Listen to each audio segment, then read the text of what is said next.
Hello everybody, welcome to Frame Trap, very special Resident Evil Village episode. For it, I of course am joined by Chris Redfield himself, Michael Huber. Yo! And Ian Hank. Hey, I don't get somebody? Who do you want to be? Jill or Claire? Probably Jill. Jill's like the best Resident Evil character ever. Claire is also very cool. You can't go wrong. I think like the female character can't go wrong. that I don't like is like that I'm Ashley? No, Jessica. I don't like Jessica from Revelations. Oh, you can hardly even count her as a character, dude. Yeah, Revelations 1. Yeah, I mean, I've never met her. Never met her. I am your host, Ben Moore. I've been thinking about replaying Revelations 1. All I want to do is play Resident Evil, dude. Like I'm not kidding. It's the only thing I want to play. I just bought them and put them both on my Switch, even though Revelations I never played 1 I played Revelations 2 before, but nice. I really like 2 a lot. I'd love to. I heard 1 is not as good. We get into no, you're good. Before we get into the Resident Evil talk, the question that I had for you guys, just because I'm curious, because I feel like all we ever talk about with each other is video games, which is great. Obviously, my favorite thing to talk about. But what are you looking forward to for the rest of this year, 2021, that is not video game related? Is there anything that you have on the horizon that you're stoked for? Some movies. Give me a movie. And just like Dune. Dune is a good pick. Dune, dude. Dune is a good pick. Dude. Dooney Villeneuve. Yeah, dude. You know what I'm really looking forward Highly to? anticipated. Matrix 4. Hell I want to see yeah. what is going on with Matrix 4. The hell's Straight that up. gonna be? Yeah. I am so optimistic about Matrix 4. I'm glad you said that, Ben. Mm-hmm. So optimistic. Very excited. It's time. It's time for the Matrix to come back. Yeah. Mm-hmm. Yeah. I'm just excited to like live again. Yeah, I know, right? Like what the fuck?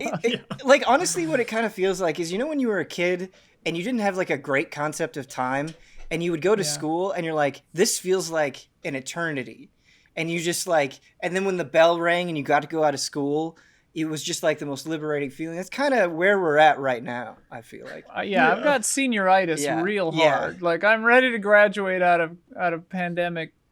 And I mean, like, we're fortunate that we're at where we're at, because like other places are definitely still struggling with it. Yeah, so. Fighting. Absolutely.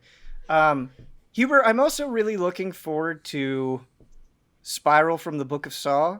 It's probably going to be terrible, but I really like Chris Rock. Yes. I really like Samuel Jackson. And I like Saw despite the fact that I don't think Saw is currently very good. Totally, but things like the Halloween reboot prove that franchises can be down but not out. Yeah. Halloween H2O is sick, so don't think I hate that. I hate to break your heart. I don't know if I told you this before or not, but I am not a big fan of the Halloween 2018 reboot. Yeah, I know. That's shocking. I know, to me. and I know you love it. So I know much. you love it. And I think a lot of people like it, but I think that was one where I had hyped myself up so much that when I saw it, it didn't meet my expectations. Yeah, so, I get that totally. Overhyped. It's a thing. It's real. Yeah, it's real deal. It definitely happens. Parasitium. Very real. Oh yeah, Parasited. Parasite's an amazing film. Parasite's an incredible film, but like. The hype at the time was like Parasite is the best film ever made, and I was just like, I saw it and I was like, this is a very, very good movie. Right. Yeah. How do you live up to that? Right. Like, How do you live up to that? the You can't. greatest of all time. Yo, what's your? I literally heard someone say that. What's your Black Widow enthusiasm at right now? I was legit looking at the posters 20 minutes ago. 10 out of 10. I'm really excited too. I feel like this movie. Yeah, I'm pretty stoked. It just feels like it, because it was planning on coming out like however long ago. It's been such a long period. Ben, I'm excited because to me, with our situation, it represents the near the end of these movies at home COVID times. Yes, yeah. It's still about a month away. I'm getting my second shot in a week. Nice. Getting mine at the end of the month. Still not ready to go back to the movie theater, so it'll be a couple more months, but this is kind of the last big, here it is at home. Yeah. So. Cool. Well, let's not hold this off any longer. What everyone came to listen to, let's discuss Resident Evil Village, which we have Famicom Detective Club. That's it, baby. There you go. There's definitely like one person in the audience that's like, oh, no, please make it Famicom Detective Club. Watch my preview. I already said stuff about it. But we all finished Resident Evil Village, which is nice. So I feel like we can all really dig into it and talk about it. Mm-hmm. Obviously, we're not going to get into crazy story stuff. That'll be for a spoiler mode, which we'll be shooting. I don't even remember, but we're shooting it at some point this week. We've rescheduled it 5 times. Soft lock for this week. It's this week. We will be talking about general impressions, though. So if you don't want to hear any of that stuff, there is timestamps in the description, so you can easily avoid this conversation. But let's dig in. Huber, you got your review out there. You kind of got the official Easy Allies word out there, but Ian, like Ian, I know you're very into Resident Evil. Love it. But I just feel like I have not heard your opinion on Resident Evil as much as I've heard on some of the other allies. And so I'm kind of curious because I know you just also finished 7 for the first time recently. And I actually just replayed all of 7 recently. Yesterday we were doing like Into Zoe DLC. But anyway, curious to get your opinion on 7 and then 7 going into 8. I never got through 7 because the first person not narrative, but perspective freaked me out. It was really scary back when it came out. And the beginning of that game, and I think Brad even said to me as I was like, man, this game is so scary. He was like, the beginning is scary. And then it's like, not anymore. And he was so right. And then oddly, because a lot of people have said that 8 was really scary to them, it didn't scare me at all. Mm-hmm. Maybe it was because I had my girlfriend watching with me, and like so I could defer all my fear into her or something. But I just found it cozy and fun and like 4 vibes all across the board. The scariest part, I think, for me was the Is it Beneviento? Is that how you say that? Yeah, Beneviento. Yeah, something like that. That house. Stuff. That was the scariest part. But everything else, I think, and I say this actually as a compliment because a lot of people are complaining about the dialogue and like Ethan's character, but I think like I appreciated the cheesiness of it because Ethan would always say something like incredibly dumb. And like not his one-liners after killing a boss are like so bad. Yeah. Except for one of them, I don't remember which boss, but he just goes, eat shit. And I was like, perfect. Yeah. Perfect. It's very good. John McClane vibes or something. Yeah. Ethan is very funny in that game. But outside of, I guess, the fear factor, because there's quite a few gameplay changes from 7 to 8. So how did those fare with you? 8, playing through 8 made me remember what I love most about Resident Evil. Mm-hmm. And what I felt was missing from 7. I liked 7, but I don't like hold it in the same regard as the others because the stuff I love are like checking through the maps, like upgrading my guns, finding secrets. The merchant, like the Duke is just amazing in this. And so like that kind of stuff and just like the more whimsical vibe kind of is back. Mm-hmm. Like this one really is like a bastard child of 7 and 4 and with a little bit of 1 in there. Mm-hmm. And like, it's just so right what I'm after. Plus it's got gothic horror, like vampires and werewolves and I'm just all about it. When I was in the beginning of the game, I was like, this is pretty much Resident Evil 4 too. Like the amount that they took from Resident Evil 4 was like that going into it, right, with the merchant but it's beyond that. I think with some of the encounters and just kind of the feel of the game. But by the time I got done with the end of the game, I was like, this is kind of every Resident Evil just mishmashed into one. The later part feel like Revelations 2 kind of like I would say there's a little something of everything in it. Yeah, you're right. Almost have like a Resident Evil 5, Resident Evil 6 feel. Yeah. They got some pursuers in there. In terms of how they're paced. But they really did, the pursuer like throughout like they use every trick in the Resident Evil book. Like for real, I think got a car in there in the demo, right? You put it It's like there's It's been cars wild. in like every Resident Evil now, like 7, Remake 3. There's a boat, like dude. yeah. The vehicle section in this is so funny. So yeah, it does. It has all these things, but I think what makes the game so hard to put down is it really is just so excellently paced. I mean, outside of a couple of instances, any particular gameplay style that they kind of latch onto doesn't last long enough to wear out its welcome. And I saw people complaining about how action heavy it gets at the end of the game, and it definitely does, but I never thought like those sections overstayed their welcome.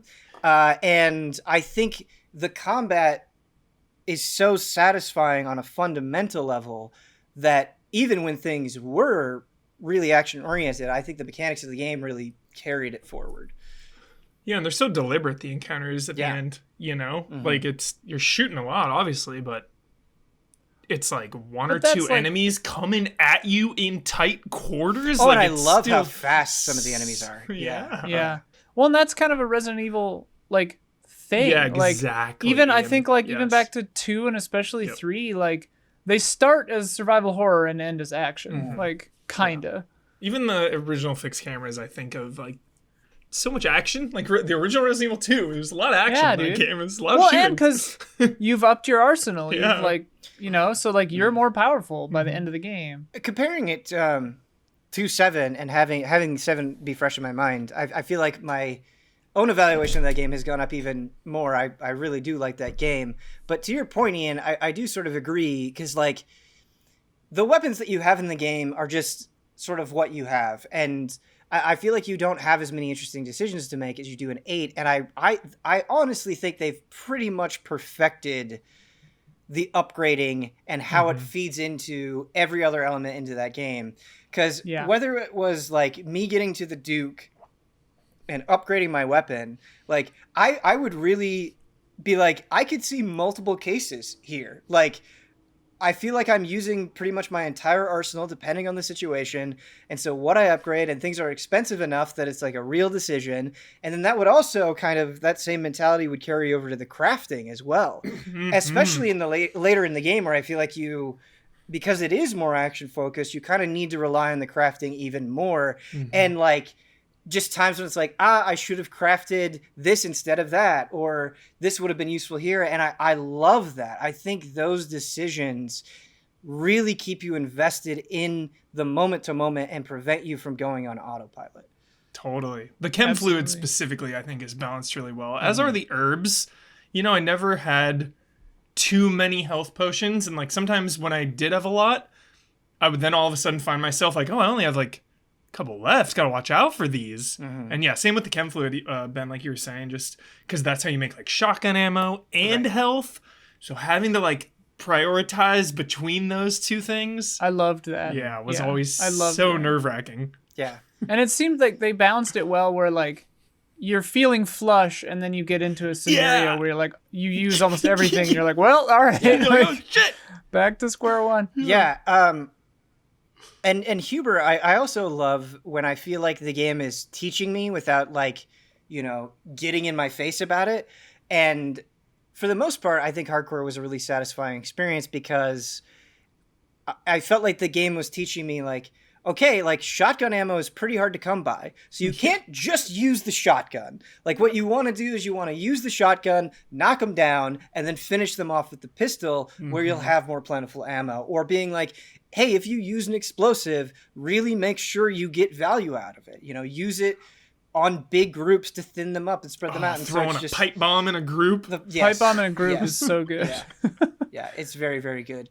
The only thing about the pipe bomb, and this is a super minor nitpicky complaint, is especially at first, it would be kind of hard to gauge exactly where the pipe bomb was going to go. Like how hard is Ethan throwing this? I wish there was like, you know, like little dots or something that would let you know, but you kind of... I always throw it like so close. I'm always like, shit! Yeah.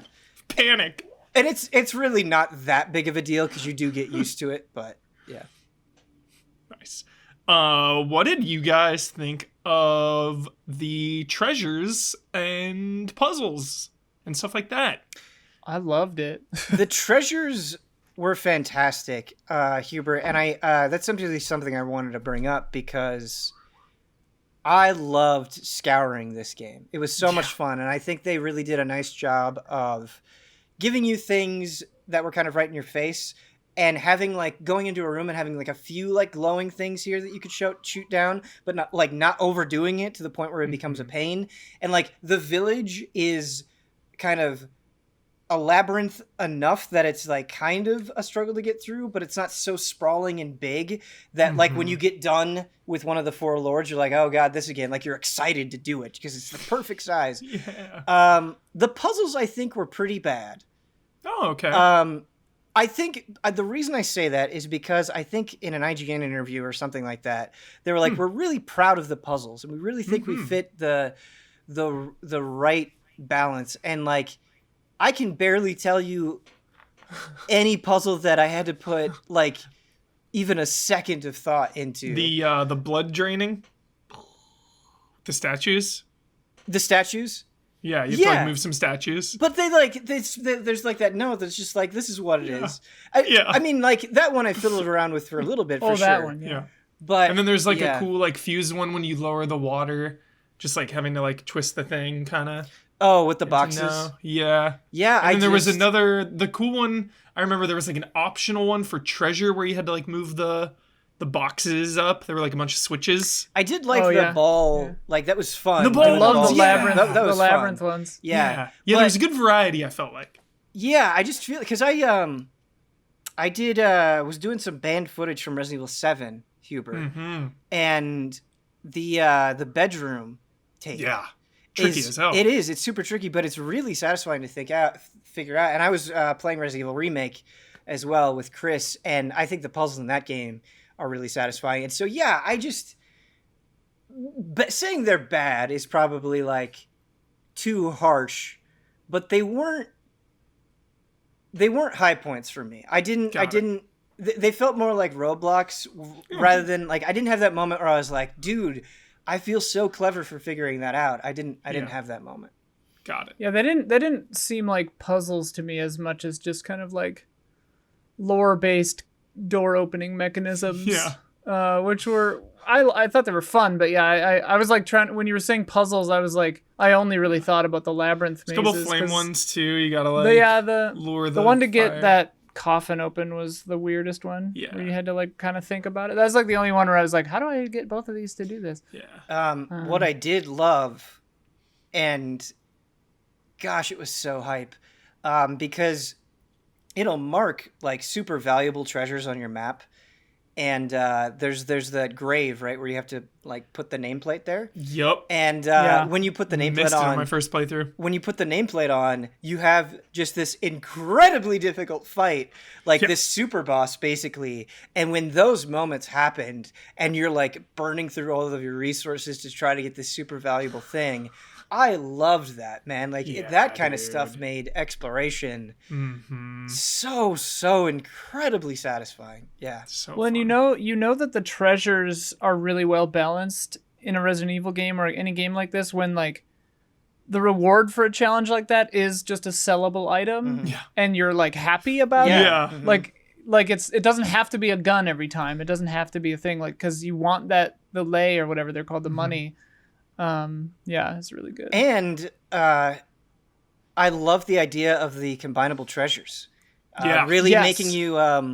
I botched one of them, and I like. Yeah, I botched one of them too. I sold a ring or something, and I didn't get the other thing for the ring. That's what mine was. That one's tough. That one. You need an eye. I had the eye, and then I looked at the eye, and I was like, "Shit! I could have put it in the silver ring, probably." I love that. I love the idea of I thought of you, Ben, when I was playing this, because I thought you would love the idea of, I really want to explore this place, but I'm being chased, and holy shit, it's dangerous. Like, I got funneled out of the castle way before I could, like, complete everything. Oh, yeah. So I was just like, dude, that's it. Like, I'm out of there. Well, just the idea of, like, red room still. Just wanting to explore it all and just, like, not being able to. Oh, yeah. And you can't go back. Definitely. and like... wanting to. I love the decision because this is like classic survival horror. It's the best. It's like when you're at the item box in Resident Evil and you're trying to think of what to bring with you, like being at the Duke and being like, okay, I'm gonna go over here. Like, do I have everything I need? Do I want to spend this money now? Do I want to save it for this really expensive gun upgrade? Huber, I was actually one of my biggest concerns going into Village is I was like, all right, 7, 2 remake, and 3 remake have all been like really heavy on pursuers. And like I think pursuers are cool, but it's like don't overdo it. I was like, I'm kind of sick of this. Like I want there to be some new ideas. And I think they handled it perfectly in Village. Like I agree. I'm glad that it was kind of isolated to the castle. I think it was really well utilized there.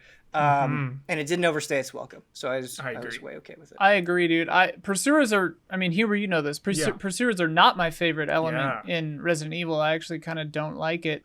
But in this one, I thought, it was super well done. And it felt correct. I mean, it felt like Mr. X and 2 Remake, which I thought was really good. Like, it's just like an auto scroller where it's just like you can't hang in a certain area and like auto scroller coming for you.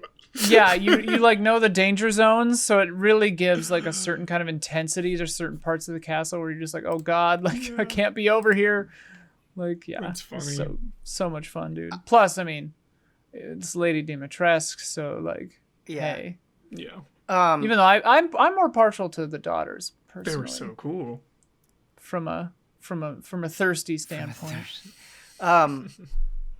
Before this game, my preference was definitely either classic Resident Evil or like the 2 remake, 3 remake control style.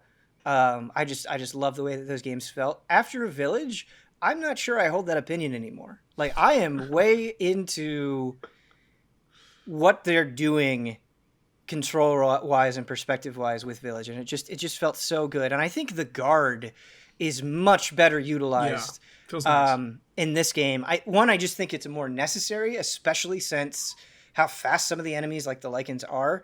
And like, you and I were talking about it, Huber, on hardcore, it's like you get hit and you're not guarding and like goodbye to your life. But also I think pushing them away really helps as well. The Lycans are now one of my favorite video game enemies of all time. I don't even care. Fighting these things, so fun. Shooting with the pistol and just like seeing the like their flesh just kind of and like they're all riddled with bullet holes. Their heads pop off. They're relentless. They're dangerous. The way they move and stuff. They're like the way they would stalk you two before a combat encounter. They like rise up on the buildings. They're just so seeing them fun. like perched. It was always really good. I saw a lot of people complaining about the bullet spongy nature of the enemies, and I think when you don't have anything upgraded, I can kind of see where people are coming from. Once you get upgraded, I actually think the way that they react is really perfect because, they don't stagger with every shot, but that really adds to the tension. I loved the moments where I'm like trying to finish off a Lycan with my auto pistol, and like you just have that moment where it's like, all right, I just gotta unload. Like I can't focus shot anymore. Like I have to unload, and I love that that sense of an unstoppable force, inches away from your face. I think is definitely a very powerful feeling for sure. And that makes headshots even more important because the headshots usually stagger. But these things are moving all over the place, and like you said, they're like they got you in a corner, dude. It's I wonder what it's like playing on a mouse because I like. Oh, it's so good. Tough. It was tough for me to get headshots on the PS5, man. Like, I would mostly just do body shots because I couldn't hit them. I got so much out of the mouse aiming that like. Oh, I bet. It's definitely my preference. What was I going to say? How was the ray tracing on PC? So I didn't use ray tracing because it lowered my FPS. So I was prioritizing FPS. So even I've heard ray tracing on PC, even if you have a really crazy good computer, even that is pretty taxing. Is that kind of the word around the? That's just what I've heard. To like, it was taxing on my system. Yeah. Okay. And I didn't want to have do the drops. 4K ray tracing. I heard is just like absurdly taxing. Yeah, I did 1080p 60 is what I did. Got it. That's the way to go. I wanted to talk about the hunting just to like lament a decision that I made. Did you sell the juicy game I like did. me? So yes, because at the point that I got it, you don't have the recipes unlocked. I know, and dude. I'm like, well, I'll probably get more of this, right? Like you could probably farm it, right? And it was like, the merchant was going to give me like I think 7,500 lei, and I was like, oh, I'll just sell it and get it later, only to find that. You don't. There's only one.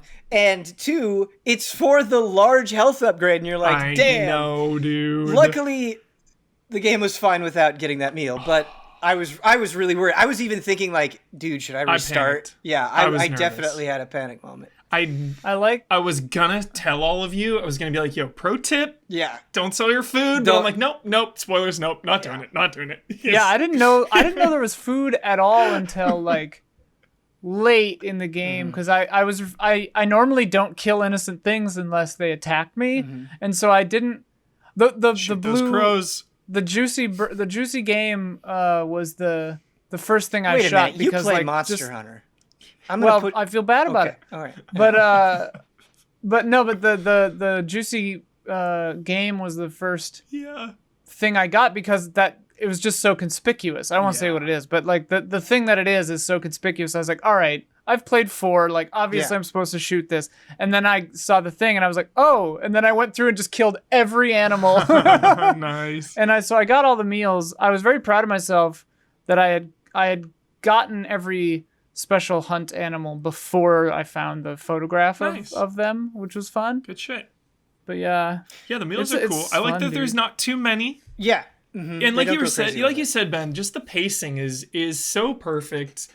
Just from overwhelming terror to slow burn exploration to pursuers to optional exploration and puzzles and hunts. Like, yeah, the game just moves and knows when to slow down and knows when to accelerate. I think. Just about sorry that I interrupted Ian. No. The one area where I really think it could improve is the end-ish. The storytelling in a way where like the story of this game doesn't really happen until like the very end, and I appreciate a good mystery and a good build-up. Love the mystery, yeah. And so I do appreciate that, but you pretty much just have like this lore dump room at the end, which is fine. But I think where they dropped the ball is the story on the lords. I think sounds really interesting, but you don't get that much of it, and I think that kind of would have maybe abated the complaint that I have. Is like I wish there were some juicier story moments like kind of peppered throughout. Like I think it's okay to leave some things shrouded in mystery until the end, but honestly I feel like the story doesn't get told until the very end. Yeah. Well, a lot of things are contextualized well after you're done with them. Yeah. Which is, it's a choice and it's interesting, but like definitely changes how you feel about something in the moment. Right. Yeah, I kind of have the same feeling I did after Remake 3, where it's like, oh, DLC will alleviate that thing, or like it'll add to that, and it's like, well, there's no guarantee, so hopefully, like, there's so many directions without not getting into anything. Oh yeah, so many areas you could focus your DLC on, and it would add so much. Oh, and here's what's really frustrating: just having, just revisiting 7 again. The DLC for 7 is outstanding. Like, it's so good. You talk about all the angles that you can take, and I feel like they took like so many right angles with the 7 DLC, and it's like if you really care about the fates of certain characters or elaboration on certain things, they do a good job of giving you that. And there's like no DLC for 8 announced yet. Nope. So it has to happen. Remake. 3 remake didn't That's happen. what we said about 3 remake. We were like, oh, there's going to be 100%, and it just never came. But the funny thing though, like, and I mean, I'll eat crow on this if there aren't DLC, but like, it's a weird thing because just the vibe of this game, it feels like a real Resident Evil game again. Like Like 7 I really liked, but it doesn't quite feel like, it doesn't have the same feel. And the fact that there's no new game plus really in 7, whereas this one has a super robust one, and like getting all the meals like can kind of take more than one playthrough and stuff, and it's just like that feels like a return to form. Mm-hmm. And to me, like especially with all the like the Ada chapter in 4 and stuff, like this one feels so so primed for like 4 just dope ass DLCs. And that's the thing, where they go with the story, it's like it's literally begging for DLC. Mm-hmm. Like it's begging for 9. Like, they're setting up the next game. Hopefully Reverse doesn't get all the DLC attention, kind of like Resistance. Resistance didn't even get that much support. It was so weird. I want to go to the Capcom offices and I want to be like, look, we need to kill Reverse and put this into like some sick Ada Wong DLC, please. Yeah. Like, just... So many. Yeah. And I wonder, there's some, not only does the concept art talk about cut stuff, but in some of the trailers, there's shots in the official Resident Evil Village trailers that are not in the main game. So it's like, what the heck? Yeah, if you go back and you watch one of that, like the first trailer, I think, there's a couple shots where it's like, that wasn't in the game. And like, not to mention Mercenaries, like this is a Capcom that has Monster Hunter, and like their ongoing support of Monster Hunter has been amazing. So like, will they do that kind of stuff with Mercenaries? Like they supported with RENet or whatever, that one mode in which game was RENet? that? Revelations? Yeah, Revelations 2, I think. Yeah, the like sort of Mercenaries-esque mode. Oh, raid mode, dude. Love raid mode. Yeah. I feel like they added stuff to that for a while, and like I definitely feel like they'll upgrade Mercenaries. Would you want or not want classic maps for Mercenaries, like Raccoon Police Department? For sure. First person. Yeah. I mean, they've got them in RE Engine already.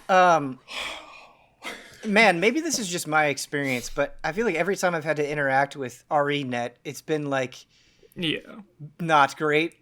Better than you play. Okay. Better than you play.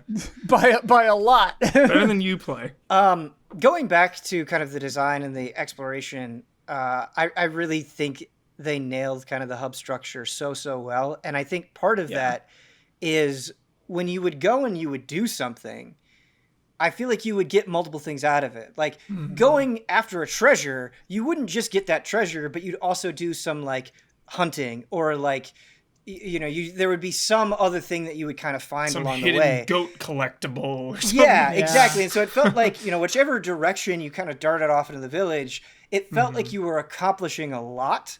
And I think that is what made the feeling of exploration so satisfying. Yeah. And Huber, throwing it to you, because I know we had this conversation in the past, I love the color-coded system for maps and when it's blue, you've cleared it and stuff. And you're like, I don't prefer that. And 7 doesn't have that. Yeah. Would you rather it be like a 7 style kind of map, or do you like what they did here? I would like the hardest mode to maybe get rid of it. I think that'd be a great compromise. I think that'd be a great Village compromise. of Shadows or something, if it like just removed that. Because if it's there, I'm going to use it, and you're encouraged, and you don't want to waste time looking in a room for something if you've already cleared it, at least on your first playthroughs and stuff, you're getting accustomed to it, so you're definitely going to use that. But like checking the map and then looking and then checking the map, like it does kind of like get me into a game rhythm rather than like being there. Yeah, I get that. I think that the difficulty is you nailed it. That's a perfect answer. Yeah. Part of the abstraction of that, though, is what I love about the more classic Resident Evil feeling. Yeah. Like, organize your inventory is that, and I love it. The gamey aspect of it, like shooting down a bird cage with some money in it, like it just feels arcadey, and I love it. Yeah. One criticism that I did have, the more I thought about it, though, kind of relates to the color-coded map system and health system and stuff, is that the accessibility in this game is not very good. Like, it doesn't have good subtitle options with like speaker names. It doesn't have like vibration stuff is only for kind of jump scares and stuff. Like some of the goats made me think like, man, if you don't have hearing or like playing without sound for whatever reason, like some of these goats you just won't find, because like there's one on, like that you pass by on an elevator at one point, and it's like if I hadn't heard that, I wouldn't have known it was there. And like, yeah, and I mean obviously you have to have customizability for your subtitles in that case, because like I have the use of my ears, so I wouldn't want to have a subtitle that says like goat noise or whatever. But if I didn't, you know, like you're missing out in a huge way. So I do wish that Capcom and other, I don't know if it's like strictly a Japanese developer problem, but like I do feel like there's some catching up to do to with the likes of like what Naughty Dog and Insomniac are doing. Because like they're really top of the class with some of that. Yeah, stuff. Yeah.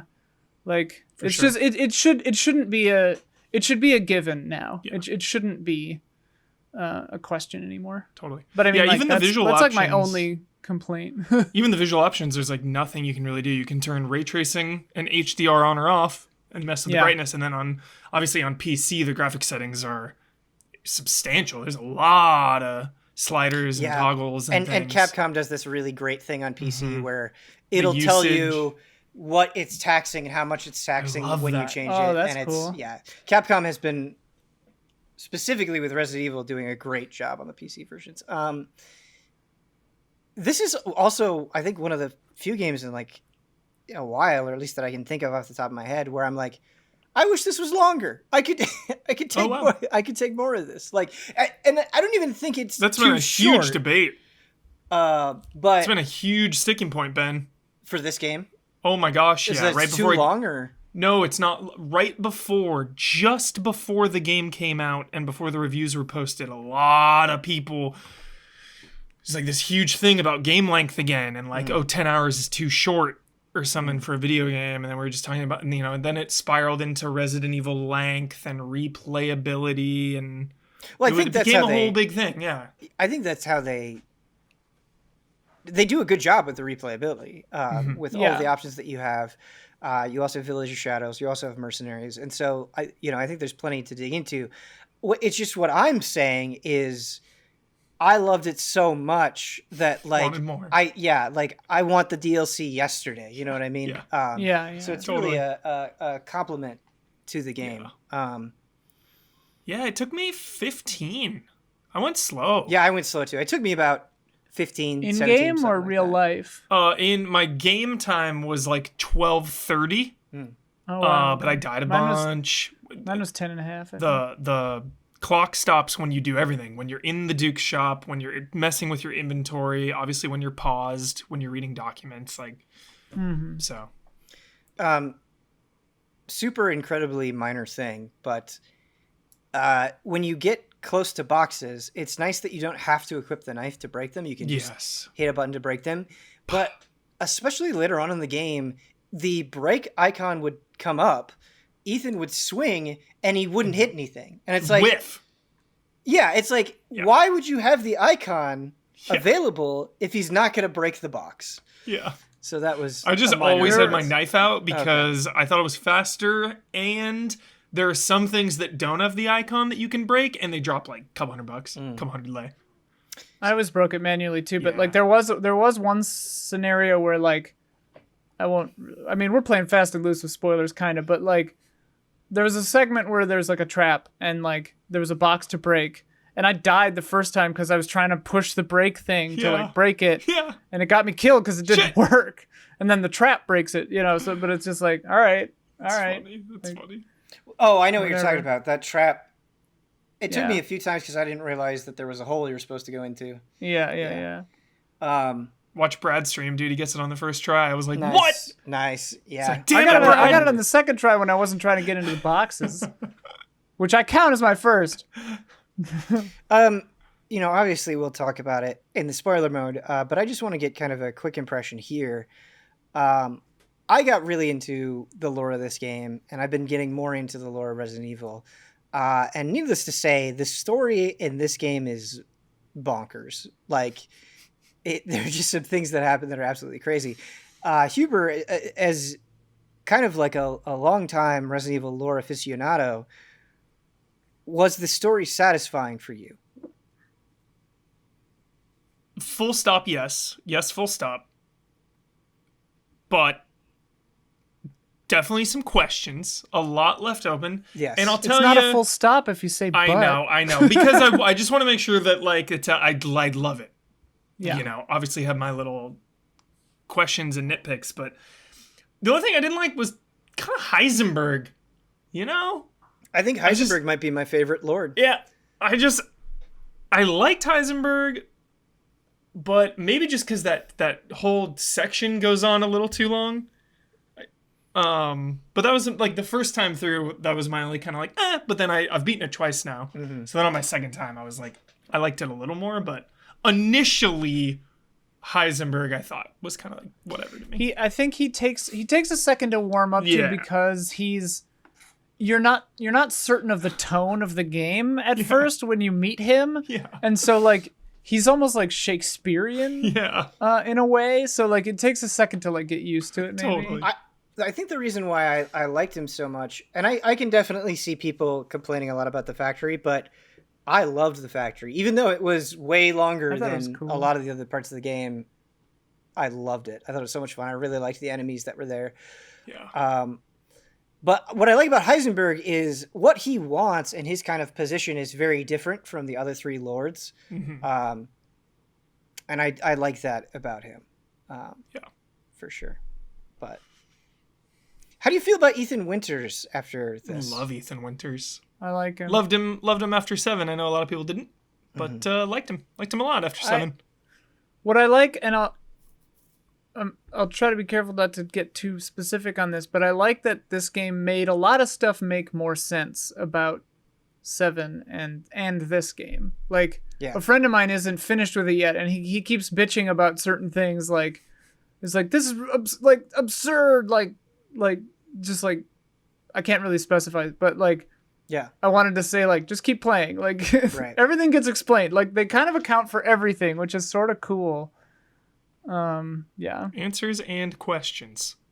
I don't, and implications, dude. Implications. Yeah, I think implications is correct. There's a lot they are putting pieces on the board. I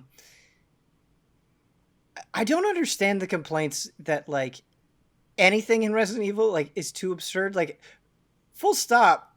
Resident Evil is like one of the most absurd video game series that there is. It's like Kingdom Hearts level absurd. Yeah. Maybe it's not like quite second, that much, maybe. But... It's like second to Kingdom Hearts and like Devil May Cry with absurdity. But it's like, it's definitely extremely absurd. A whimsical series. Mm-hmm. Yeah. Like, which people I think don't appreciate of all the time. Bonkersness for sure. I mean, it's kind of it's a tongue-in-cheek sort of. It's like tongue-in-cheek minus. Like, it's not a parody, obviously, but it's arcadey. Yeah. Like, it has that kind of just it's like super zippy, serious, but it also vibe. doesn't take itself seriously. It has like the tone of a Dreamcast game. Yes. Yeah, dude. Yeah, it does. Just that kind of like irreverent 90s vibe that like Resident Evil, when it's at its A game, like just exudes. Yeah. Resident Evil is a Dreamcast game. Just radical. Code Veronica. Yeah, Code Veronica. Speaking of absurd stories, Code Veronica. Yeah. Holy shit. But moving on. Have you guys dug into Mercenaries mode? I have. Yeah. I mean, I haven't put like a ton of time into it, but I after I beat the game last night. Did I beat the game last night? I think it was last night. I dove into Mercenaries mode and did the first map. Nice. A couple of times. I've done 2 runs maybe. I got like a B the first time and A the second time. Cool. I got hit once my A run and like I had like 600,000 points and I was like, yeah, this is sick, you know? And then I looked at the little chart and I was like, how much do you need for like $1.5 million or something? Yeah. It's like 800,000 or something for I missed S by like, I don't know, a couple hundred thousand. But Huber, it's like immediately engaging because, and like I think Mercenaries is an argument for how good that combat is already, because like getting in there and just like fighting, you know, in like a high pressure situation is so much fun. It's so stressful, dude. And I think there are just the right amount of wrinkles to it, you know, like the new abilities and stuff. Like, I don't think they go overboard with it, but it is really fun, especially when you start stacking things and the purchasing decisions that you make. Like, it's something where it's like, I don't know. I guess you've played a lot more of it than me, but I'm like, I feel like I like won't get sick of this. This is something that like I could pop in every few months and have a blast with. Yeah, I just wish there were a couple more maps. That's my only criticism. There's only 4, right? Because there's 4, and then there's those 4 harder. I was gonna say there are 8. So there's 8. In the challenges it says 1 out of 8. There's that 8, I've done. But there's 4. you know? Okay. Oh yeah, because it said Mad Village for one of them. So yeah. Yes. That makes sense because it's kind of not that hard. Yeah, the Mad Village is a separate one, but then they have like how much all of the a levels step up too. is the Mad Village stuff? So it's Village 3, the Mad Village, and then 2 other ones I won't say, and then those, but like with a 2 on it, so it'll be like Village 2, Mad Village 2. Oh. It's seems like it's from standard to hardcore, maybe, Ben. That's kind of how it felt. Okay. So not too wild, but definitely a little more intense. Bump up. Yeah. Moving on, another game that we've all played that you and Brad talked about in the last episode, but Ian and I can definitely share our opinions on it now, is Returnal. Which I love and would probably have played a lot more, possibly even finished them on the 3rd biome right now. But, you know, Resident Evil, of course, came in, and no way I'm missing that. Yep. I think this game is really something special, and I think it has so many good ideas and manages to be excruciatingly hard while earning its difficulty. And I don't know if you agree with that, Ian. I agree. Well, it's fun. It's weird. I feel weird about this game because I love it from a lore standpoint and a world standpoint. I think it's amazing looking. I'm so curious about it. Right up your alley, it feels like. It's all over my alley. It is your alley. Except for the bullet hell kind of aspect, which like historically I've just not been great at bullet hell. And this game, I think I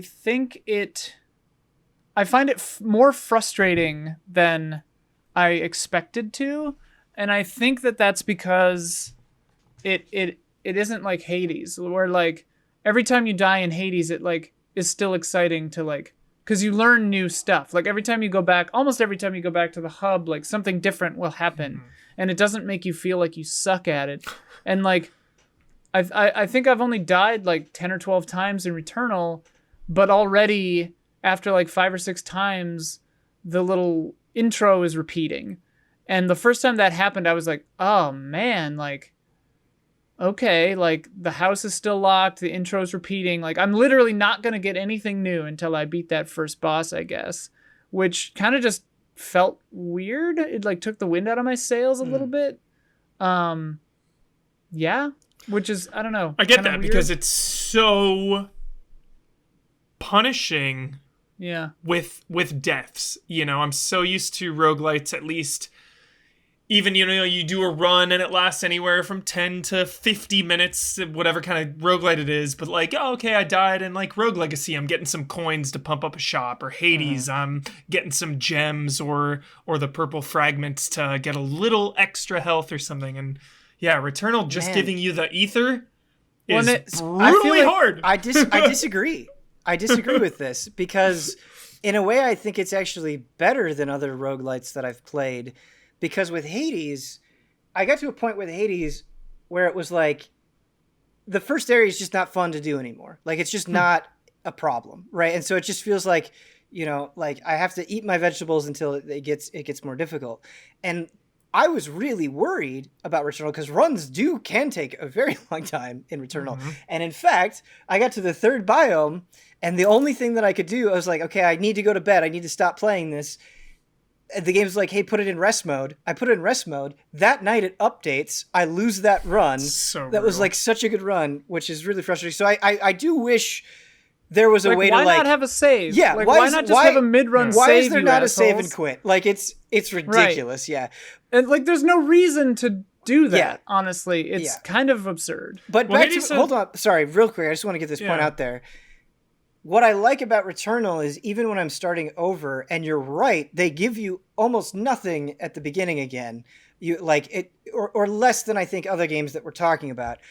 But I think the gameplay is so good that I'm still like having a blast. You know, whether I'm in the first area or the second area or whatever. Like I'm not like, oh, the first area again. Like it is just immediately so awesome and intense, and that's due to I feel like enemies really being a threat. Like you can't fall asleep at the wheel. So like you can't turn your brain off. Like you have to be on top of it. The first biome can still fuck you up if you're not careful. And the adrenaline, the bonuses that you get from that and how powerful that is. And it's like, dude, you just can't get hit. Like if you want to keep this going, you just can't get hit. And so building that up, I think is like constant. Well, that's why I say it's super unforgiving compared to something like Hades and others. Because at least Hades, you can at least like, if you want the challenge in the first biome bend, you just add the modifiers. Yeah, you can add the modifiers. That's true. Whereas this game is like, get good or don't play. Kind of. It's not that. Yeah. Like I think it's absolutely. It is. It actually is kind of like that. It's absolutely that black and white. Yeah, it is like you are either good enough to do this or not, and like. I'm down to keep trying, of course. I'm gonna keep playing it like Sekiro style. I'm not gonna give up. But like when you get to that point of like you're not getting any more advantages whatsoever, no more gains for your stats. It is purely skill based. That's what I love about it. And like, after an hour run of dying, I mean that's a tough ask. But like that makes it more punishing to me, like more unforgiving because like ether ain't shit. Like And it makes it worse. It makes it less forgiving for someone at my skill level, at least, where like, okay, I had 6 or 7 ether. Okay, I bought a cool thing from the little pillar in the front area, and then like, oh, this run I got lucky and I got an astronaut. Like, okay, I'm gonna pump all my obolite into this astronaut. You know, I've got good weapons, whatever. Yeah. I get the first boss to the 3rd phase, and then die. And so now I have no ether left. I have, you know, like the next runs like may or may not, like it's too much RNG. Like it may or may not have a good weapon. I don't like it just emotionally devastating. It's emotionally devastating. I'm scared to go back in because I'm intimidated. I think but at the same time, knowledge, it's like I don't just like Souls. I think game knowledge in Returnal. Honestly, I think you can do a lot of comparisons in this game to Souls. Whereas just like Souls, right? Like at a certain point, you just have to learn how to play the game, and that will get you farther than just your stats or just your equipment. Yeah. Like there's kind of that wall of skill that you have to get through. And that's the same thing with Returnal, where now I know so much more about like just when to invest in risks or not, when to make those decisions, what weapons are good for certain situations, what alt fire is going to be good for the boss. And because I have all of that knowledge, things that were like nail-bitingly tough are now super smooth, not because of, you know, like any benefit that I'm getting from other runs. It is I just know more about the game, and that knowledge can be applied in a very direct way. Like, I feel like when I was first playing Returnal versus now, like it's night and day in terms of like skill. Very similar loop to Curse of the Dead Gods, which came out this year. Incredible roguelite. Same thing. You eventually get to a point where it's like not really getting any more gains. It's all about skill. Yeah. And it's just same thing, Ben, of just like, okay, now I know how these enemies attack. I know which ones to dodge, which ones to parry, which ones to roll through. Right. So learning that. But I just like you were saying, Ian, just like getting everything in place and then dying and then having to do it all over again, even if it is so fun with so many things going on in life, other games, movies, everything. Totally. It's like, do I want to do that again? Shit. Let me think about it. And I get that. I think it's I think it's emotionally taxing. I don't think you're wrong. But to me, that's like, this game's got some balls. You know what I mean? Like, this game that has, PlayStation Studios pop on the front. $70. Yeah, this Which is too high. The $70 like, console exclusive game has some balls, dude. It does, it does. It's not pandering. Like, it has a vision for what it wants to be, and you're either in or you're out. And I understand if people are out. I totally get that, but I am really shocked. Like, I just think for me personally, like, because it doesn't have the save thing, and like shipping a game without saves that has like door won't open suddenly bugs. I had that happen like 3 or 4 times. Right. Like, I don't remember exactly how many, but yeah. It's just like, and I know like the solution for that is just to not change your suit from the original one, I guess. But like, that shouldn't be a problem though. That shouldn't be a problem. Yeah. And like, I mean, that's a bug. Whatever, bugs happen. But like, just core gameplay design wise, like I was obsessed the first day with this game. I loved every second of it. Mm-hmm. And then that first repetition of the intro and stuff, like my wasting my time / like demoralized / frustration meter outweighed my curiosity, and it outweighed my love of the second to second gameplay, which I do think is incredible. Yeah, Ian, I think for us players, I think a little spacing out of the story upon death would have gone a long way, because like giving you a little bit when you die, a little bit of story, so each of those times, okay, I'll go back in, do it again, go back in, because once you just start getting repeats and it's solely about beating it makes, and like once the house, like you go into the house once and then it's locked forever until obviously I think that you beat a boss, and next time you get it then it'll probably be open again. But like,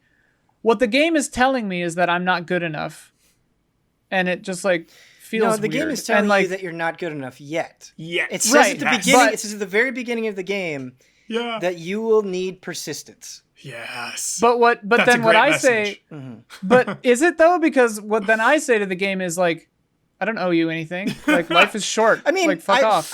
It's just, it's funny hearing this from somebody who advocates so heavily from the Souls games, because there are some Souls bosses I feel like I've died to like 30 times, Well, that's the difference though. Like, that's the difference is every time you do one of those runs, like, you still have an option to like grind to get better. But you still have the option to like, and like also getting to a boss in Souls takes 10 minutes. It depends on what specific thing you're talking about. And like, the thing that we always say about Souls is, once you do it, once you clench that victory, like Ian, when I killed that first boss, I was on cloud 9. It was like, it was so awesome, and it's like, that's the emotional trade-off they're making as designers. It's like, this is going to be hell, but when you do it, you're going to feel like a god. And that's a really valuable feeling, I think. Which brings us into the... Go ahead, Ian. I was just going to say, I don't get that feeling anymore. I don't feel that anymore. Which brings us... first boss, you'll feel it. Which brings us into the question. You will. Difficulties, and separate from accessibility, which Ian brought up on Resident Evil. Excellent. Difficulty options, though.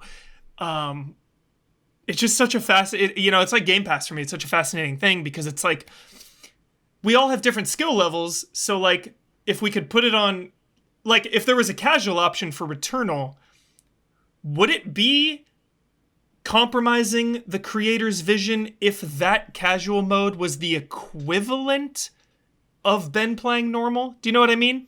So like you playing normal, Ben, or like me playing casual, if you're better than me, it's the same experience, kind of. So because like you guys are better than me. Like you guys play Resident Evil on hardcore, like Ben, your first outing, and it's just like, I would not have been able to do that. Well, it's so crazy. I would have gotten frustrated and stopped, because difficulty modes are so frustrating to me, because I was actually really torn. I was like, do I want to play standard or hardcore? Because like, I want my first playthrough of this game to be enjoyable, and the first encounter on hardcore is a nightmare. Like, at least for me, it was a nightmare. It was the hardest part. But it was literally the hardest part of the game. But then, because I think you're supposed to run, right? But then you're just kind of supposed to run. Well, it's just time based. Yeah. But when you're just starting the game and like you're not good at like guarding yet, or you don't have any upgraded weapons, like you get bit once by a lichen and there are a ton of them in that opening thing, it's like you're done, like you're done for. And you don't know the area very well, right? So you don't know where to run or where to go. So it was definitely trial and error. But what's weird about hardcore in Village is that part was a nightmare, and then it's just not. And then it gets to a point where it's like, I think this is even too easy now. Yeah, and this happens all the time with games, because sometimes I'll play normal and I'm like, I should have played hard. And it's just like, what difficulty can mean what in a game can vary so wildly that it really drives me insane. Totally. Same. To the point where like I almost prefer a Returnal where it's like, this is it. Yeah. You know, and it's like, there's no second guessing. It's like, it's like you either do it or you don't. However, I'm of two minds of this. I think creators should be in charge of their game. And if they want to include difficulty options, I'm all for it. If they don't, Absolutely. I'm all for it. It's their game. They can do what they want. However, Hades has a casual option, which I don't think limits progress or achievements at all. I never used it, but that didn't ruin the experience for me. Hades was still blisteringly tough and super fun, and I loved it. So I don't necessarily think it hurts.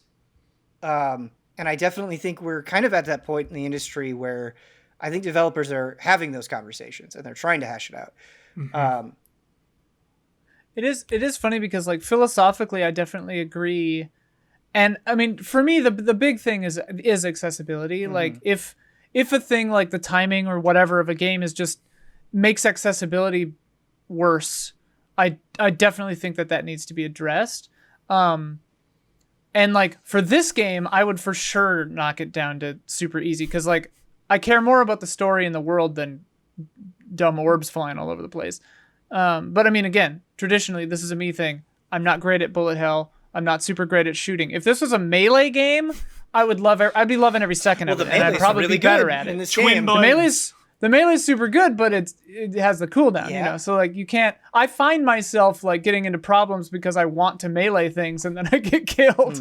But like that's for me why I'm better at Souls, I think, is that I'm better at melee. I just want you to know, Ian, that I believe in you. And I want you to send me a text message when you beat that first boss. You're going to be like, I feel like a goddamn superstar. I'm going to be like, you know, you are a superstar. Shuhei beat it. Ian. You following Shuhei? I'm outclassed by Shuhei. Dude, that first boss was kicking Shuhei down and he got it. Well, that's what I've heard actually from a few people, is that the first boss is actually harder than the that's the second thing. And maybe third. I don't remember how many times I did the first boss. I think it was like somewhere between like around 5 I did the first boss, and then I beat the second. Oh, really? Okay. I don't know for sure, because it says I've died 8 times is what it says. I beat the second boss on my first try, so it was tough, but here I've also gotten into my own head, I think, working with you guys for 20,000 years, whatever it was, because like you guys are just so much better at games than me, and like I think that I'm probably like on par or slightly better maybe than average, but like you guys like specifically Ben and Huber and Brad are just like Damiani god tier at games. Like it's like upsetting how good you guys are, and like it's I still funny can't beat to Ninja me, God. But it's funny to me like when you guys are like, oh, play it on hard for sure, like, and then I like end up trying normal and I'm like, ugh, like on certain games, and it's just like, so I'm definitely like, I've lost confidence in myself. The thing that unless it's a From Software game, those I just believe in them so much that I think they're balanced perfectly. But like, I'm just willing to beat my head against the wall. Like my wife will be like, it's funny because we played through Cuphead together, and Cuphead is a game that made me angry. Like, and she's like, just stop. And I was like, no. And that's the thing is like, I'm gonna beat it. I will get really bullheaded about it, and I will just go for hours and hours and hours, and through that sheer volume of time, I will get better. But that is the thing, is I won't let the game win.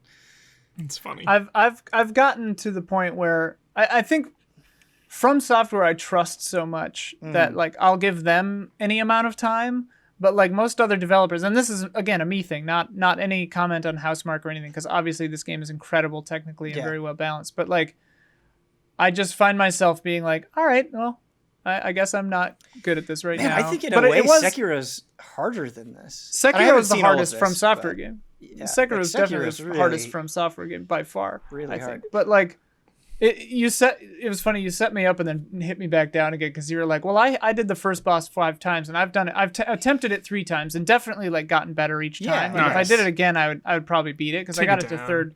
I got it to third phase, like almost dead the third time. But like, you said you got it 5 times, but then only died 8. And I was like, well, I've already died like 10, 12, 13 times. Yeah, I think I've done it. I don't get to the boss every time, again, you know. But yeah. Huber, if you can beat Sekiro, you can beat Ninja Gaiden. You totally can. I believe the collection's coming out. I believe in you. I'm gonna play that. That, dude. Redemption. Yeah, I want to play. There's also because I like it a lot. That's what hurts. It's like, man, Ninja Gaiden is so fun, but like it's beaten me like 4 times. I'm just like, I can't get past it. Here's the thing, Huber. It's like remember the revelation that you had with the freeze grenades? I was like, use the freeze grenades and do Returnal, and you were like, okay, this changes everything, which it totally does. Yeah. That's the same thing with Ninja Gaiden. When I played Ninja Gaiden as a kid, there were just like things, there were mechanics that I was not doing. Once you do them, you're like, oh, okay, this isn't so bad. I'm gonna, the remaster. Yeah. I'm gonna learn those mechanics. It's like there's certain things that you once you know how to do them, sick. It's not that it's not still hard. It super is, but it's more manageable. Nice. We talked a lot about difficulty. Haven't talked as much about Returnal itself, but I do want to say now that I've experienced it, and I was really worried about this at first, and it did take me a good bit of time to get used to, and I feel like you see this on the stream that I did, is the way they handle aiming and the alt fire with the DualSense triggers is sublime. And it's like, I can, so many games should use this. You've really done something clever here. Now it is super natural for me, and I feel like I never mess it up. It's really cool. Yeah. That was something I liked in Village too on the PS5, because I was... anytime you switch weapons, you can hear the controller go like adjust to the new like difficulty of pulling the trigger for that gun. It was fun. It was cool. I also really like when you'll get like infected and it'll be like, okay, if you do this objective, you'll get rid of the thing. And it's like some of them feel like, I don't know, too mundane, where it's just like, just kill like 5 dudes and you're done. But others, it's like, oh, it's making me like think about combat just a little bit differently, which I like. I like the malfunction system a lot too. It's really good. Okay, question, and I actually don't know this. Actually, 2 questions. First one, on the first boss, when you died, were you surprised when you came back to life? Because I super was. What do you mean? Because when you're going on your playthrough, you'll pick up a little astronaut figurine, and I didn't. Oh yeah, I didn't know what it did, and so I was fighting the first boss, and I died, and I was like I just like relaxed, and I was like, oh, okay, I died, and then suddenly I was back to life, and I was like, oh god. It definitely took me like a couple seconds where I was like, what's happening? Yeah. What where am I? Yeah. And then I was like, oh shit, he's attacking me again. Yeah. It's like a guardian ape situation. Astronaut dude. Also, it'll like when I turn on my PS5, it'll be like, Ian is out there adventuring, or Huber or whatever. Does that do anything in the game? Like, can I interact with you guys at all? I think it just starts the game. I don't know. Okay. Maybe it puts. Maybe I turned those off because I found them so annoying. Yeah, and originally they were sending them. Yeah. They were sending them to my phone too, and I was like, please stop this. Maybe if you hit start game, it'll put you in a world that has the scout suit where you died, or like where your friend died. I don't know, because you can find other scouts that are your friends, presumably. But yeah. Ian, you're better at video games than you give yourself credit for. I've seen it. I've worked with you, like 8 years or something. You're good at video games. It's been a while. All right. Well, thank you. All right. This sounds like an asshole thing, but I've seen people, and there's no shame in it. I've seen people who are like legitimately bad at games. You're not. Oh, sure. You're definitely not bad at games. Well, I know I'm not bad. I'm just not as good as you guys. Dude. I just want to be able to cheese like Damiani. Brad is the only one of the allies where he'll do something. I'll be like, God damn it! Like just knowing he that gets virtuosic sometimes. Just knowing that he didn't die at that Heisenberg trap. It's just like, God damn it, dude. Yep. Yeah, I was pissed. I mean, we all have our strong suits. Like I think I get through puzzles sometimes. Oh like, yeah, pretty quickly. You're definitely better at puzzles than I am. Depending on what it is, I can be terrible at puzzles. Yeah. And I mean, just shooting isn't my strong suit. I'm not great at aiming with a controller. I think, Huber, you know what I'm really grateful for? Huh. I'm really grateful for Counter-Strike back in the day, just absolutely ripping me a new asshole. Like, I remember jumping into Counter-Strike and being like, this is the most dominated I've ever been in a video game. And being like, I'm going to grind this out. Like, I'm going to get better. And I'm playing for 1 kill. Yes. Yeah. And it's like, I just the blood, sweat, and tears I had to, and I played a lot of Counter-Strike. I think that like permanently made me better. Like it was like a stat boost, and like putting in that time and then going and playing Counter-Strike with my friends who didn't play Counter-Strike. Yeah. And like making it so they like couldn't get a kill in. What like one of the most satisfying multiplayer gaming experiences. Totally. Completely unfair, but that always felt good as a kid though. When you've been putting in the hours and then you play a friend who like doesn't play and you're just like ha ha ha, and then they get really mad and go home and you're like, oh, devilish. Because like I had these neighbor kids and I don't think they had an N64, and I'd invite them over to play GoldenEye and we would do Golden Gun mode, and like they just got pissed off. Like they just weren't having a good time. Yeah. Auto shoddy.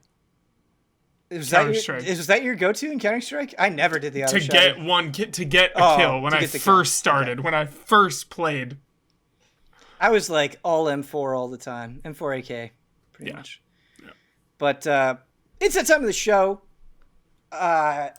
Huber, you know what it is. Ian, you get to experience the SIZZLE for the first time. This is warming us up for the HOTTAKE. This isn't the fire. This is the fajitas coming out from your local Chili's. Love fajitas. Yeah, I love fajitas as well.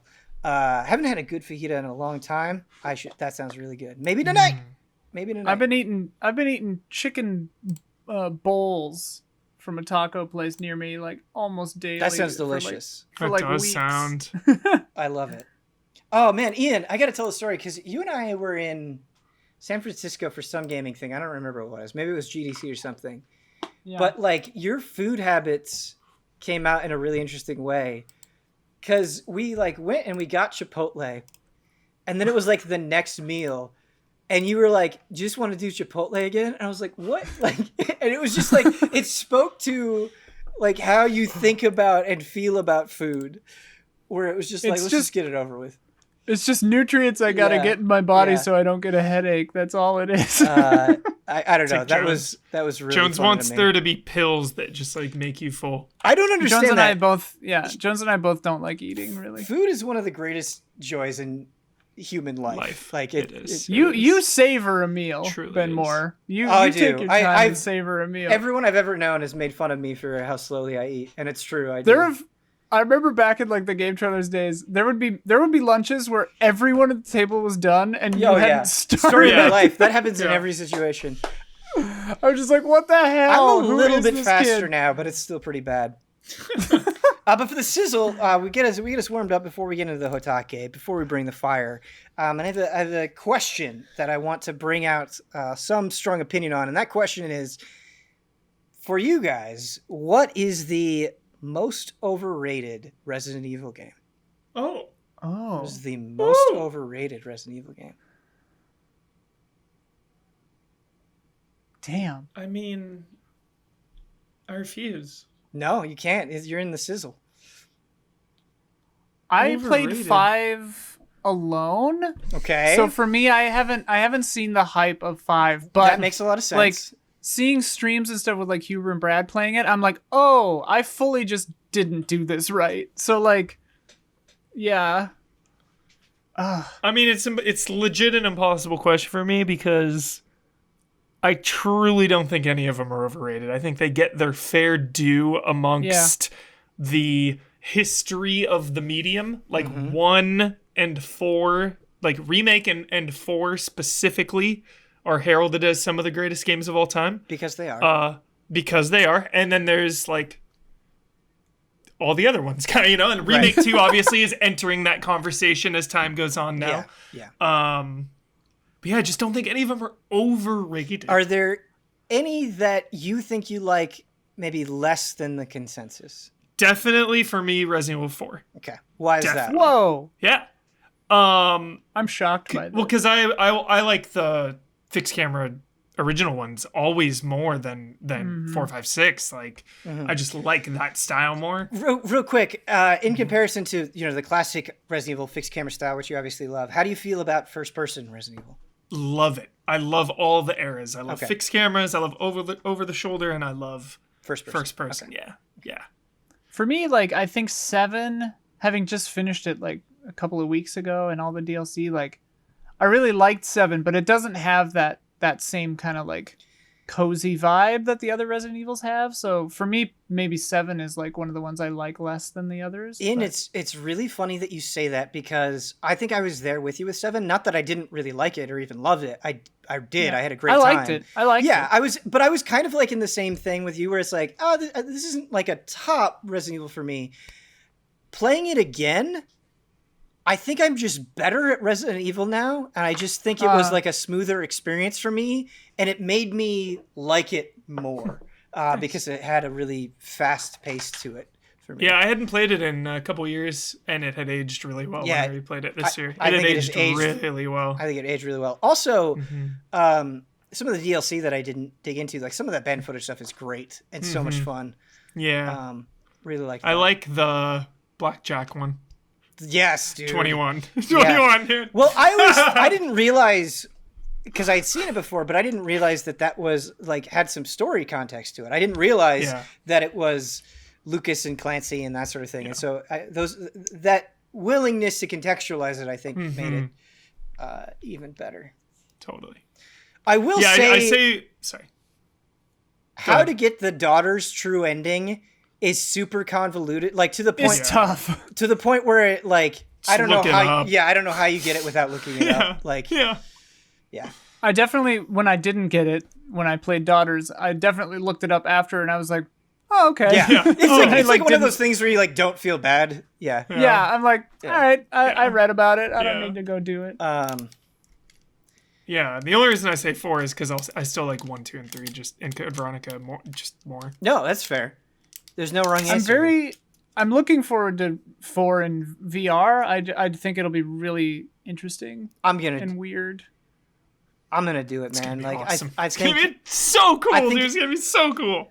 My love for Village will make me buy Quest 2 for Resident Evil 4. I shouldn't do it. I'm sure someone's gonna hack it and put it on your Vive, dude. Like, or Index. Yeah, but it's me, man. Like, yeah, all right. I'm surprised you haven't already ordered. I know, right? This is a surprising level of restraint. That hedge maze in first-person VR, dude. Let's go.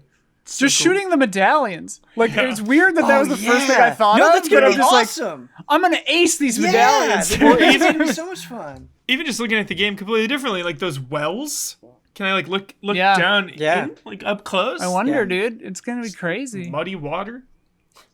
I'm probably gonna have to do the teleport movement mode. I think I'll probably get sick if I do that. I wonder if, like, when you barricade places, like if you're actually gonna have to like grab a dresser and move it over. That'd be sweet. That would be. The house sequence is gonna be bonkers. I want to actually push a ladder. Yeah, dude. Like, oh yeah. Well, and then you can put the ladders back up too. Yeah.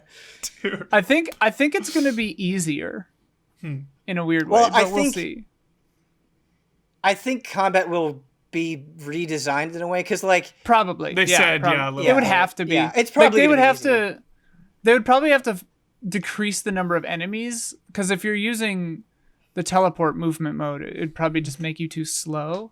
But who knows? Man, you should actually have to do a roundhouse kick to do the.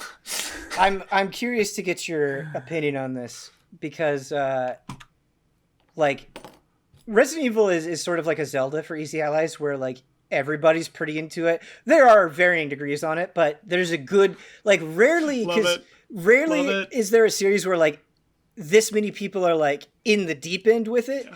Yeah. Because even Final Fantasy, we all have our varying... Like, it's a franchise we all play, for sure. Right, but I think there's so much variance among Final Fantasy. I guess there's for Resident Evil too, but... Anyway, the point that I'm getting at is it's like... I was like, I kind of want to stream Village, but it's like... Hubert and Brad are already streaming it. Damiani's already streaming it. Like, is it like Is it like too much? Like Damiani did a full playthrough at like 3 a.m, guys. I think there is a stat. I want to say, what was it? It's like Dark Souls 2 or 3 that like every ally has streamed it or been on a stream where someone is playing it. Yeah. Something like there are a few games where like every ally has streamed it. Oh, what's that list? I love that. Several times. Yeah, I would love to see. I mean, that's a lot of work, so don't do it. But like, it'd be interesting to see that. Dude, I mean, obviously there are group streams where we're all there, but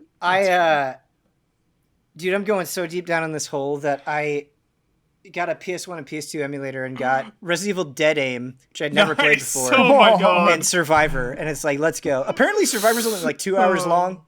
So short. Yeah. So short. Survivor has the original like franchise writer. He passed away at a young age, like 40s or 50s early. That sucks. Yeah. Before like Resident Evil 5 and 4 era, like all that other stuff was him. Really surprised that those weren't on PS3 or just like PS Now or anything like that. I really thought that because most everything is like you can play. Speaking of Huber, we always talk about PS Now and how we've had bad experiences because I know you have and I definitely have. Terrible. And I booted up on the PS5 specifically. PS Now on the PS5. I booted it up and did Umbrella Chronicles flawless. Are you serious? It legit looked like a native PS3 game. Ben, I've been wanting to replay Umbrella Chronicles. Try it on your PS5 and give me a report. Now, granted, I didn't, I just dipped my toe into it, but it was by far the best experience on PS Now that I had. Umbrellas End. Essential chapter of that game for the series. Okay, I gotta play it. Yes. Yeah, because both Umbrella Chronicles and Darkside Chronicles are on there, and it worked great. So, dude, yeah, Wi-Fi or wired? That's the crazy thing, because my PS5, I don't know if it's my PS5 or my Ethernet cable or what. Specifically with my PS5, I don't have this with any other device. When I plug an Ethernet cable in, it will just constantly disconnect. Wow. And it'll just do it at random intervals. So I got to get that taken care of because you need a wired connection for fighting games. Like, just essential. But I was on Wi-Fi, and that was the good experience that I had. Holy which moly, is even crazier. Man. Yeah. And I have good internet. PS4, the Wi-Fi was better. It worked better than the Ethernet for some reason. I don't know. Yeah, I gotta try a new PS4 Ethernet cable or its router settings or something. I've got to get that taken care of for Guilty Gear Strive. This has been a long sizzle, longer than it should go. Really good tip, Ben. Yeah, thanks for the tip. Yeah, try it out, dude. I want to play those games co-op with you guys. Do the PS3 versions have online co-op? Do you know? Online, I don't know. Okay. I do not know. This sizzle is brought to you in the same room by some wonderful shout-out tier patrons. So what I'm going to do, Ian and Huber, is I'm going to read through all of these names, and then I thought if you guys could do your best Duke voice, best merchant voice from Resident Evil Village, saying shout-out, that would be great. I was like, hey, baby. Like that Duke? Yeah, that Duke. Yeah. Shake it, baby. Oh, I guess we're thinking of a different Duke. God. No. Shake it, baby. No, I know. The Duke from... Yeah. Oh, there's Huber. What's he sound like now? I can't remember. Yeah, so you're going to have to figure what it are out. you buying? Ha just something an old friend of mine used to say. Dude, I want to talk to you about the Duke and the lore. Anyway, I love the Duke. Shout out to Elthanas, Greg TheDarkKnight Kettering, Caleb Togi Crawford, Edsgar, So I'm a Spider, So What, and Esdoccal. Shout out. Love it. If you shoot him with a grenade, I saw a video where if you shoot him with the grenade launcher, he just claps and like says like, "What a weapon!" No way! Oh, that's so funny. And then like he says different stuff. He'll say like, "Don't waste your ammo." Yeah, Ethan. that's the thing is I wouldn't like grenade rounds are so precious. I would be hesitant to do that. I'm doing that as soon as we stop filming. You can unlock the infinite grenade launcher though after one playthrough, which I thought was crazy. I unlocked mercenaries. I got like 89,000 credits after the playthrough. That's pretty good. I've been saving them to spend on stream. Oh, nice. I have like 400,000 points right now. Oh my god. Yeah. The thing that you get for beating Village of Shadows is insane, and it makes me really excited to go through Village. I want to do that. Is it the thing I'm thinking of? Probably. Oh, no, that's for getting SS, I think, on whatever. Yeah. This is a pretty funny weapon. Yeah. Yes, it's a pretty funny weapon is a good way to describe it. Ian, I'm really throwing to you for this one because I actually have not had a chance to play it myself yet, which I'm surprised, but it was all Resident Evil, baby. You've dug into new Pokemon Snap, and we watched you stream a couple of hours of it, which was super fun. I highly recommend that stream if you haven't checked it out. And you kind of had a magical experience with Pokemon Snap, as I did when I was a child. But yours was recent, and so like, how did this game kind of recapture those feelings? Yeah, I mean, playing it on stream like pales, or playing it not on stream pales in comparison to playing it on stream. It does feel like a group experience. It's so much fun to be the one helming that game with a bunch of other people trying to tell you what to do. Yeah. I hope that wasn't so funny to me. Too overbearing with you, because you were really like funny. Good spirits. So. I find it really funny. Yeah. Like other games, I'm just like, all right, pump the brakes, but like this one is just so good. And yeah, it's just that makes it even more hectic than it already is. But it's funny how like intense just trying to take some pictures of some freaking Pokemon. And how small those windows can be. Yeah. Like you definitely, you have to like precog some of these things. You have to like know the level and like be ready and do a run to just get that one moment, like. And then you have the added like anxiety of, okay, I think this is a good photo, but does Mirror think this is a good photo? Right. Yeah. Well, and that's the like weird thing is like, it doesn't reward you for actual good photograph composition. It just rewards you for like centered and big. And so it's you're kind of playing. I mean, it's a game. You're playing the game in that way. But yeah, it's delightful, man. It's really fun. I play it. What's also nice is that, especially in the wake of like RE8 and stuff, it's really nice to just jump in, do one level, and then turn it off. Like do something else. It's nice. Something that I've heard Blood talk about, and then I saw while you were playing it on the stream, is I was surprised how slowly we were unlocking new areas. Yeah. Do you think that was it an issue for you? I guess it's weird. I've now got 4. Okay. And it's funny because I unlocked the second 2 at the same time. I assume that's just how it happens, but and I've only been to each of them once now. But it's weird because the game just doesn't tell you, or if it did, I was mashing through it because I don't really listen to anything anybody says in this damn game. But yeah.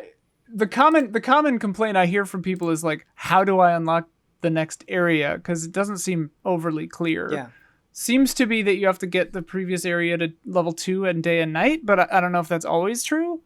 But yeah, it hasn't been an issue for me. Like I haven't found that it was dragging at all. They've been introducing new concepts and stuff. So yeah, I think it's good so far. An idea that I really like is that they're not just being one category for all of the Pokemon, that it's like, okay, you want to get a photo of it doing this thing and this thing, and it's like differentiated in terms of stars. And stars. Which is a confusing way to do it because it intrinsically makes you feel that a 4-star pose is better than a 1-star pose. Which I guess maybe it's more unique. Like I think maybe the 4-star pose is like the special weird thing. But yeah. I like that too. I like that a lot. And like trying to get diamond in all 4 poses and stuff is, I mean, tricky. Probably not going to happen for me, but it's just such a delightful game. Talk about good jolly vibes, just like, it's lovely. I was just watching it, through Discord, but I think they really visually nailed the look of the Pokemon super well. That like, when you're just going through a field, everything because Pokemon can have so many disparate styles, but everything here I thought was blended really well, and it seems like they took a lot of care to put Pokemon in the right space to make them feel very natural and believable, which I liked. You're so right that I hadn't even thought about that until just now, but like, yeah, Pokemon that are from different generations that probably wouldn't look natural next to each other in their original, stylings, like just look totally part of the same biome here. Mm-hmm. So yeah, it's really fun. And I like, it's basically just like a fun puzzle to get all the Pokemon to like come out and do the thing you need them to do and stuff. Yeah. It's just so happy. It is. It is. It's kind of like Animal Crossing where it's just like, no bad vibes here for sure. Yeah, it's wonderful. Yeah, and I think I really appreciate sort of this expression of Pokemon because in the mainline games, I don't know if this is true for others, but like because it's such a focused RPG in terms of like leveling up and all of that sort of thing, like my Pokemon I feel like just eventually kind of become like a bundle of stats and moves, and it's like, all right, I want a well-balanced team so I can exploit weaknesses, whereas here it's like, okay, I don't have to worry about any of that. Like I just get to sort of appreciate these things as creatures, like the whole point is to like capture them in like unique situations, and I think they feel more like animals that way, and I love that feeling. It definitely feels more natural. Mm-hmm. And I mean, obviously not like there's some kind of big philosophical issue with Pokemon fighting each other or whatever, but like it is kind of nice that in this one you're just trying to snap a few photos. You're not trying to make a battle to the death or whatever. Yeah, totally. You're right. The context of this game is just really fun and pure. Yeah, totally. And it's fun to play, which is the most important thing. Like it feels really like more. This was the thing that initially shocked me with when we played the original Snap, which I had never played. Mm-hmm. When we played it on a stream, is just how intense and like crazy it gets trying to get all this stuff, and like it's constant surprises, like And that's what I like about this one. The levels, when you level them up, they like kind of change a lot sometimes. Yeah. Things change and surprise you in cool ways.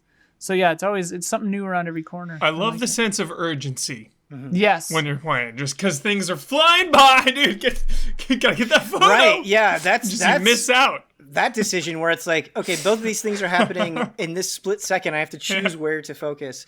And it's not just the urgency either. It's like, those eureka moments of like, how do I get this thing to, come out? Like, and you have to kind of solve these little puzzles. But Ian, I know on the stream you raised the sensitivity, which seemed absolutely necessary. Would you agree with that? Okay. Yes. I raised it to 8 and then put it back down to 6, but I think it defaults at like 4 or something. Okay. And it's like, you have got to raise that sensitivity. I haven't tried it in the like handheld, like actual that's what I was going to ask is how the gyro controls were. I keep wanting to try it like that, but I just haven't had a shot to do it yet, a chance to do it. But it seems like a natural fit because I mean the Switch just feels like a camera already. So yeah, I think it'll be really cool. Does this feel, because you kind of mentioned like, taking a break from doing Resident Evil and doing like one course or whatever, is this a game you kind of see yourself slowly picking away at over the coming months, or? Yeah, I don't feel certain urgency to finish it or even like achieve that much, but not in a way where I'm like disinterested in it. Just, it's fun to just kind of like pick it up for 10, 15 minutes. And I think for me, I kind of want to preserve some moments for streams. Like, oh, sure. If we do like an easy living or something again, like definitely I want to play this and definitely want, because like for me in my situation, I feel fortunate that I get to play this game with 7 maniacs yelling at me with what to do, because for me it makes this game much more fun. Yeah, totally. Other games it's like shut up, right.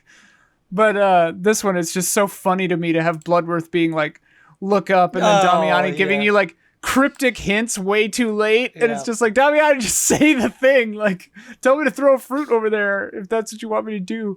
Like, it's just so funny. Everyone's personality comes out, and it's just such a hoot. Yeah, such a hoot. Oh, that hoot. Oh my god, wasn't Brennan incredible. like somebody was like, it's on drugs. I don't know. That was just it looks like it's on drugs. very, red very eyes. funny.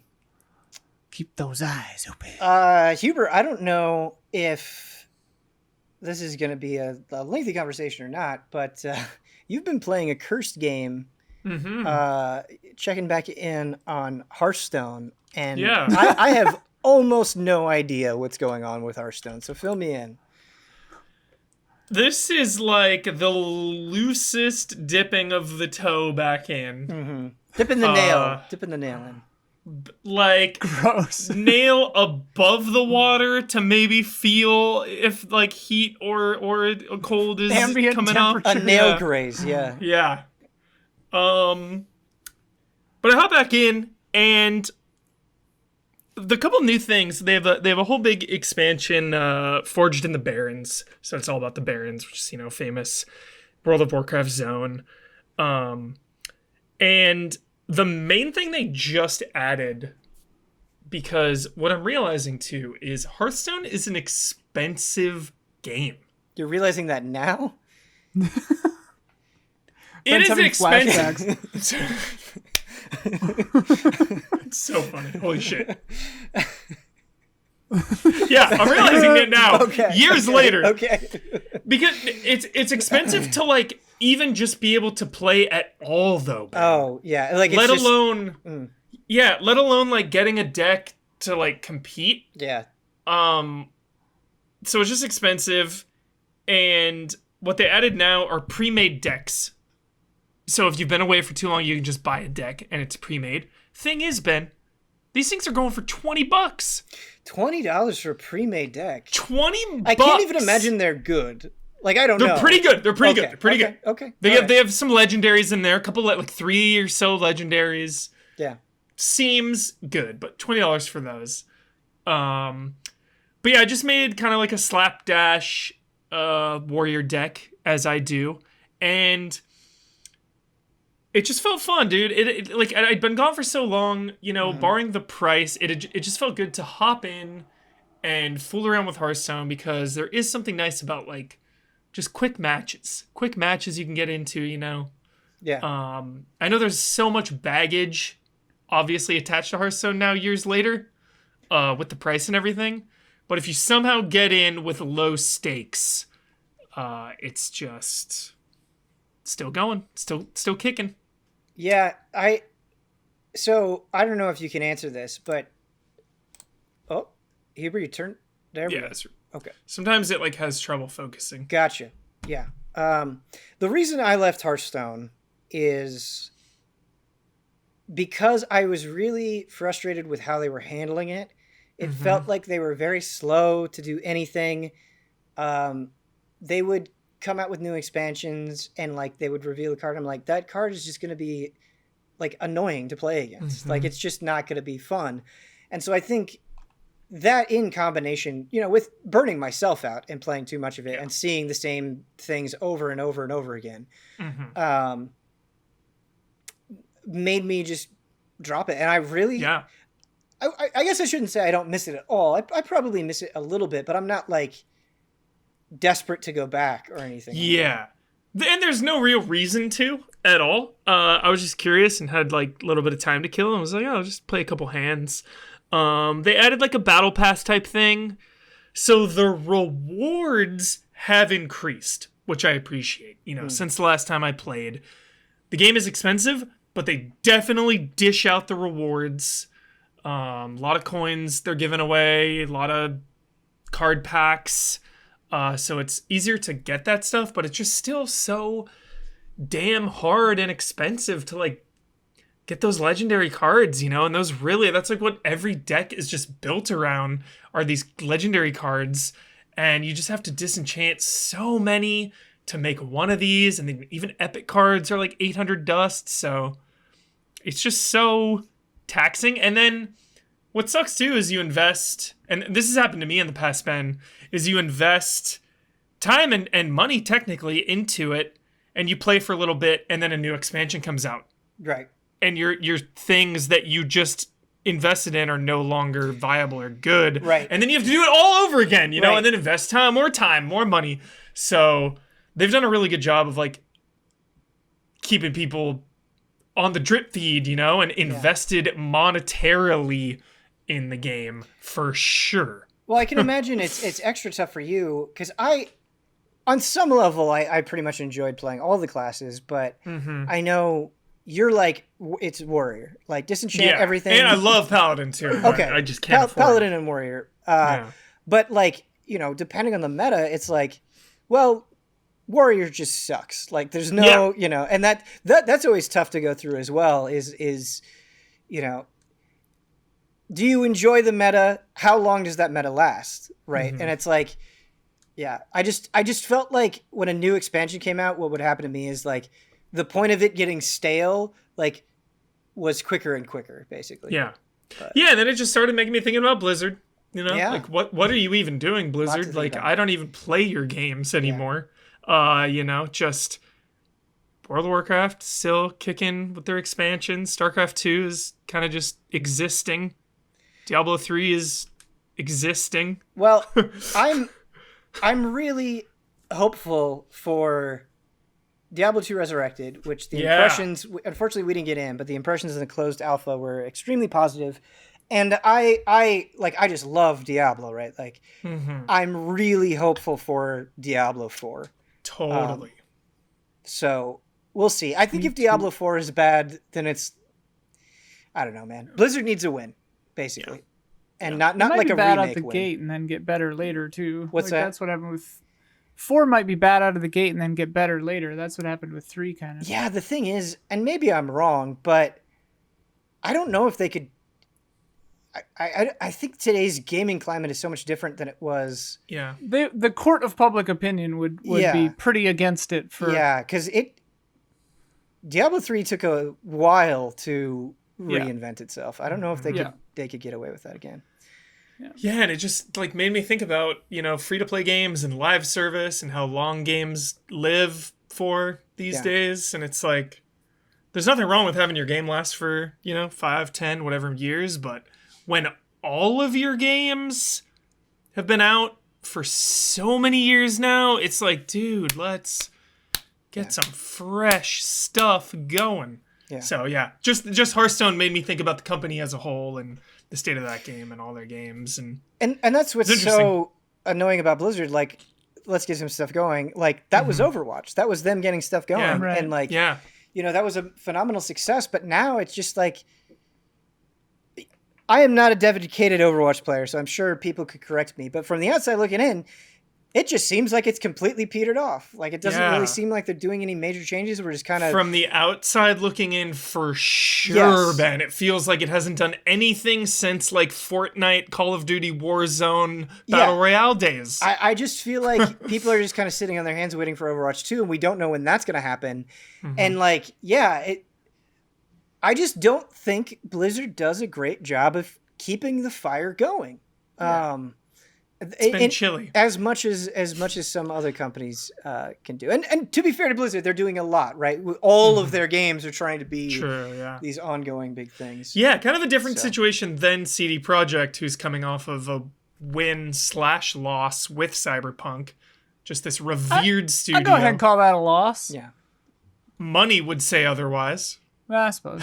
But it's like... Court of public opinion again, though. Court of public, big L. But it's like, that's all they're doing. Versus, Blizzard is doing a lot.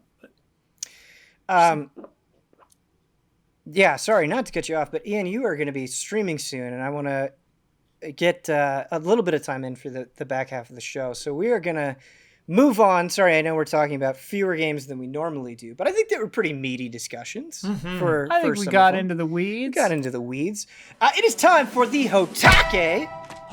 And I feel like I've done a couple of these recently, but I couldn't not do a Resident Evil HOTTAKE. And, you know, you were talking about conversations, you were talking about game length and stuff like that. A conversation that's been cropping up that I think is really interesting, and I'm curious to get your guys' take. So Lady Dimitrescu, is that how you say that? More or less. I think so. Okay. More or less. Lady D, for the sake of simplicity, blew up, right? Like became like is the it character of the moment, right? I think that's totally fair to say. And Capcom has really emphasized that. Also, again, spoiler warning for Resident Evil Village. If you don't want to hear anything, you could skip this section. Timestamps are in the description. Anyway, Lady D, huge part of the marketing. Very huge. Really leaned into it. Not in the game that much. Definitely has a role to play, but you kind of get past the first part and she's not there anymore. So I've seen some people being like, whoa, I thought she was going to be around a lot more. I thought she was going to be a bigger character. Do you think the marketing was deceptive or unfair in the case of Resident Evil Village? No way. Brandon Jones, baby. Check the tape so many times before this game came out. Is like, wow, I really hope Capcom was expecting this character to get big because, you know, they might kill her off in the very beginning or something. You know, they might get rid of her. They might shoo her away in the very beginning. Like, Brandon Jones 100 times was like, really hope this character is like the main villain of the game because, you know, I'm not expecting much. Well, but like, it's all just expectations. Omar walked through the living room as I was playing Village, and like he happened to walk through right when I was fighting her, you know, and like the end of her, and he was like, "Well, she's done already," and I was like, "Yeah," and he's like, don't you find that disappointing because like she was like the main cell of this game?" And I was like, "Not at all, dude. I love that what I thought was going to be the whole game was only the first fourth." Hell yeah. Like, that's exciting to me because now it's uncharted territory. In hindsight, like, is the castle my favorite part? Yeah, probably. But like, I liked every other part too. Yeah, and it's short and sweet. Like, my fever and hunger was still there long after we parted ways. You know, I wanted to learn so much more because she does have such a magnetic presence, such a good character, such a good voice actor, motion gap, whatever. Like, everything about it commands every scene. And we find ourselves in a Resident Evil 3 situation yet again where it's like, DLC here. Evil Within 1 style, Executioner DLC. Let me play as Lady D. Like, oh my God. Straight up, dude. That perspective, dude. You're like 12 feet tall. Please. Well, Hubert, you mentioned check the tape and expectations, but I don't think this is purely a player problem. Like, Capcom generated those expectations, right? Do you think they should have done that, or do you think they should have maybe like leaned on the other lords a little bit more? So I don't think they did it. I think it was the community. Honestly, it was all the cosplay. And they reacted. They leaned into it. They reacted to it, but I think that reaction is only fanning the flames further. No, I think. Yeah, but if they had shown more, the discussion would be like, why'd you spoil the whole game? Like, you know, like people would be mad about that. You know? And they did come out with the stuff a little before the game came out. It was like meet the 4 lords, right? Yeah, you know, so they were trying to like hype up the other ones as well, which thankfully I didn't see. Same, but yeah, I think reacting to your community is never malicious or wrong. I think, you know, they saw the community take it, run with it, become immediately obsessed and memey and iconic, and we're just like, oh, let's go. Like, you love it, so do we. Let's go. Right. Also, like, of the great villains in history, right? Like, the ones that stand the test of time, I think, are the ones that we know a little less about. Have that air of mystique to them. Totally. And especially in a game built around replay. I think that.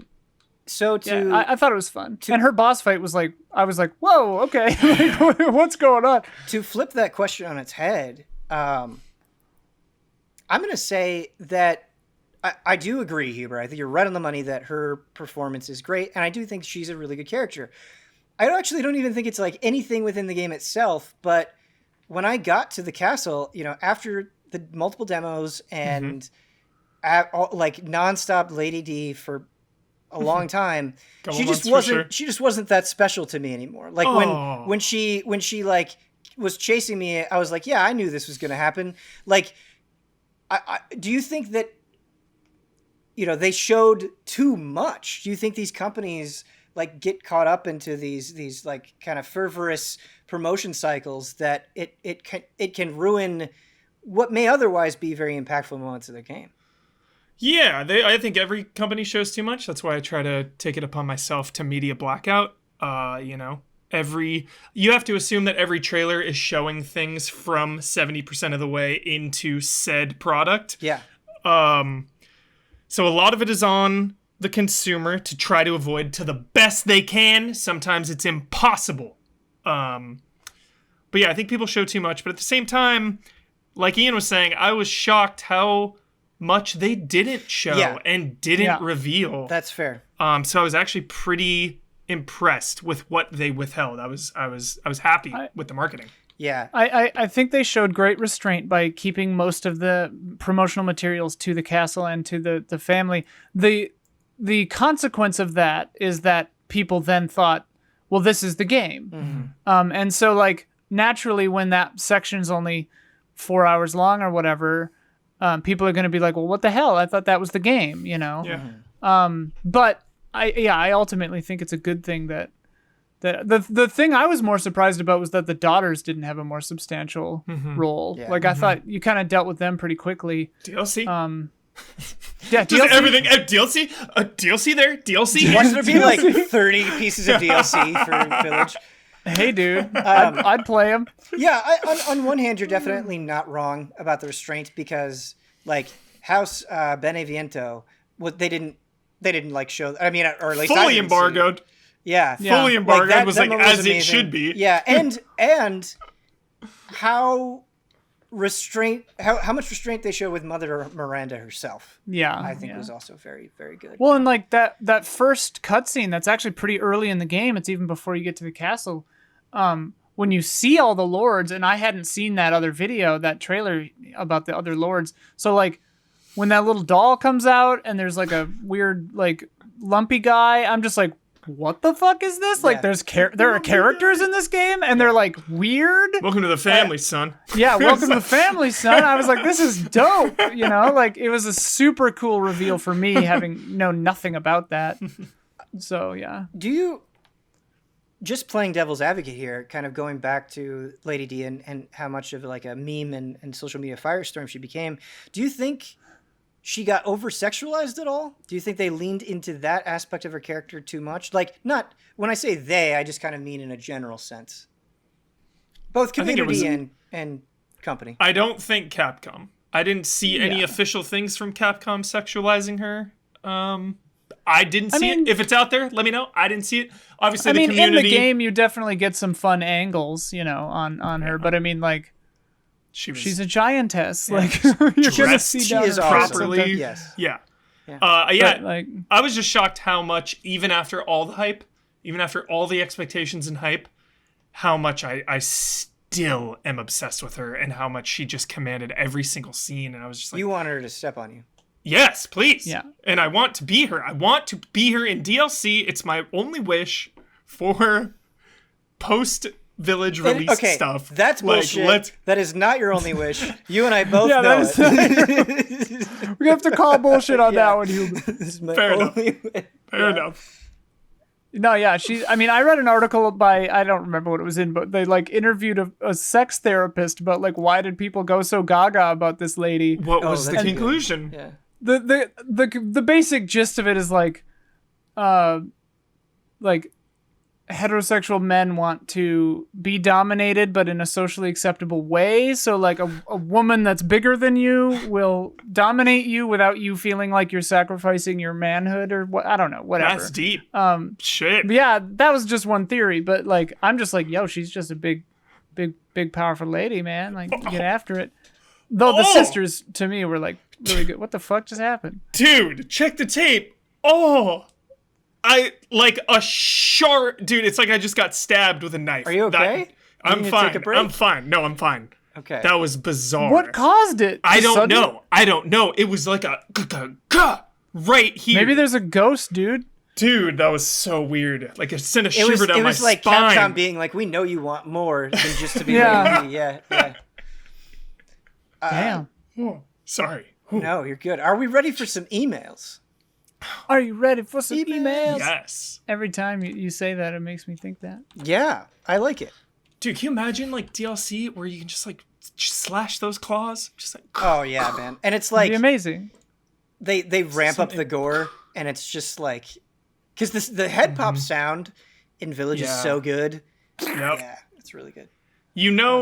All we're gonna get is her in 3 months added to Reverse, right? Huber, You shut up. I wanna kick you from the Zoom call. You shut your whore mouth. Your mouth. I'm just expecting the worst, okay? Resident Evil 3 Remake Lady D scarred me. Is too good for Reverse. Yeah. She's too Hope good for the it. best, plan for the worst. Yeah. The lack of DLC scarred me, I should say. That's specifically. I just kept waiting for it. I was like, oh, it's coming. That would be worse than anything. Yeah, no DLC is worse than anything. Yeah. I'm worried there's going to be no DLC. Yeah. I expect there not to be, honestly, and you'll be safe. Protect your heart. Hubert, I just want to tell you, every time I feel like you're on a frame trap, I always have to redo specifically the timestamp of the first email. It's okay. I'm really, truly not upset. It's just hilarious. That's Huber's gift. It's just hilarious every time. All right, our first email comes in from Chris Bach. He says, hey, Ben and Allies, growing up, my parents were deathly afraid of being hacked, so they refused to let me connect my console to the internet or play any online games on PC. It wasn't until I was 17, which was when the PS4 and Xbox One came out, I feel old, that I convinced them to connect my consoles to the internet. Although I regret not being able to play online with friends, this decision also caused me to appreciate video game stories more, as it basically became my main deciding factor for games. Nowadays, having a single-player / campaign is very important to me, as those are the games I mostly buy now, and I am also very reluctant to play good but online-only games like Apex Legends, Overwatch, and League, where the story is mainly told through other media. Fortnite, dude, what's up? So, my question is, did anything in your guys' past later affect your current gaming habits, like financial restraints, internet access, or parental interference? Gamefly further enhanced my obsession with finishing games to credits. So you could put that disc in and... Yep.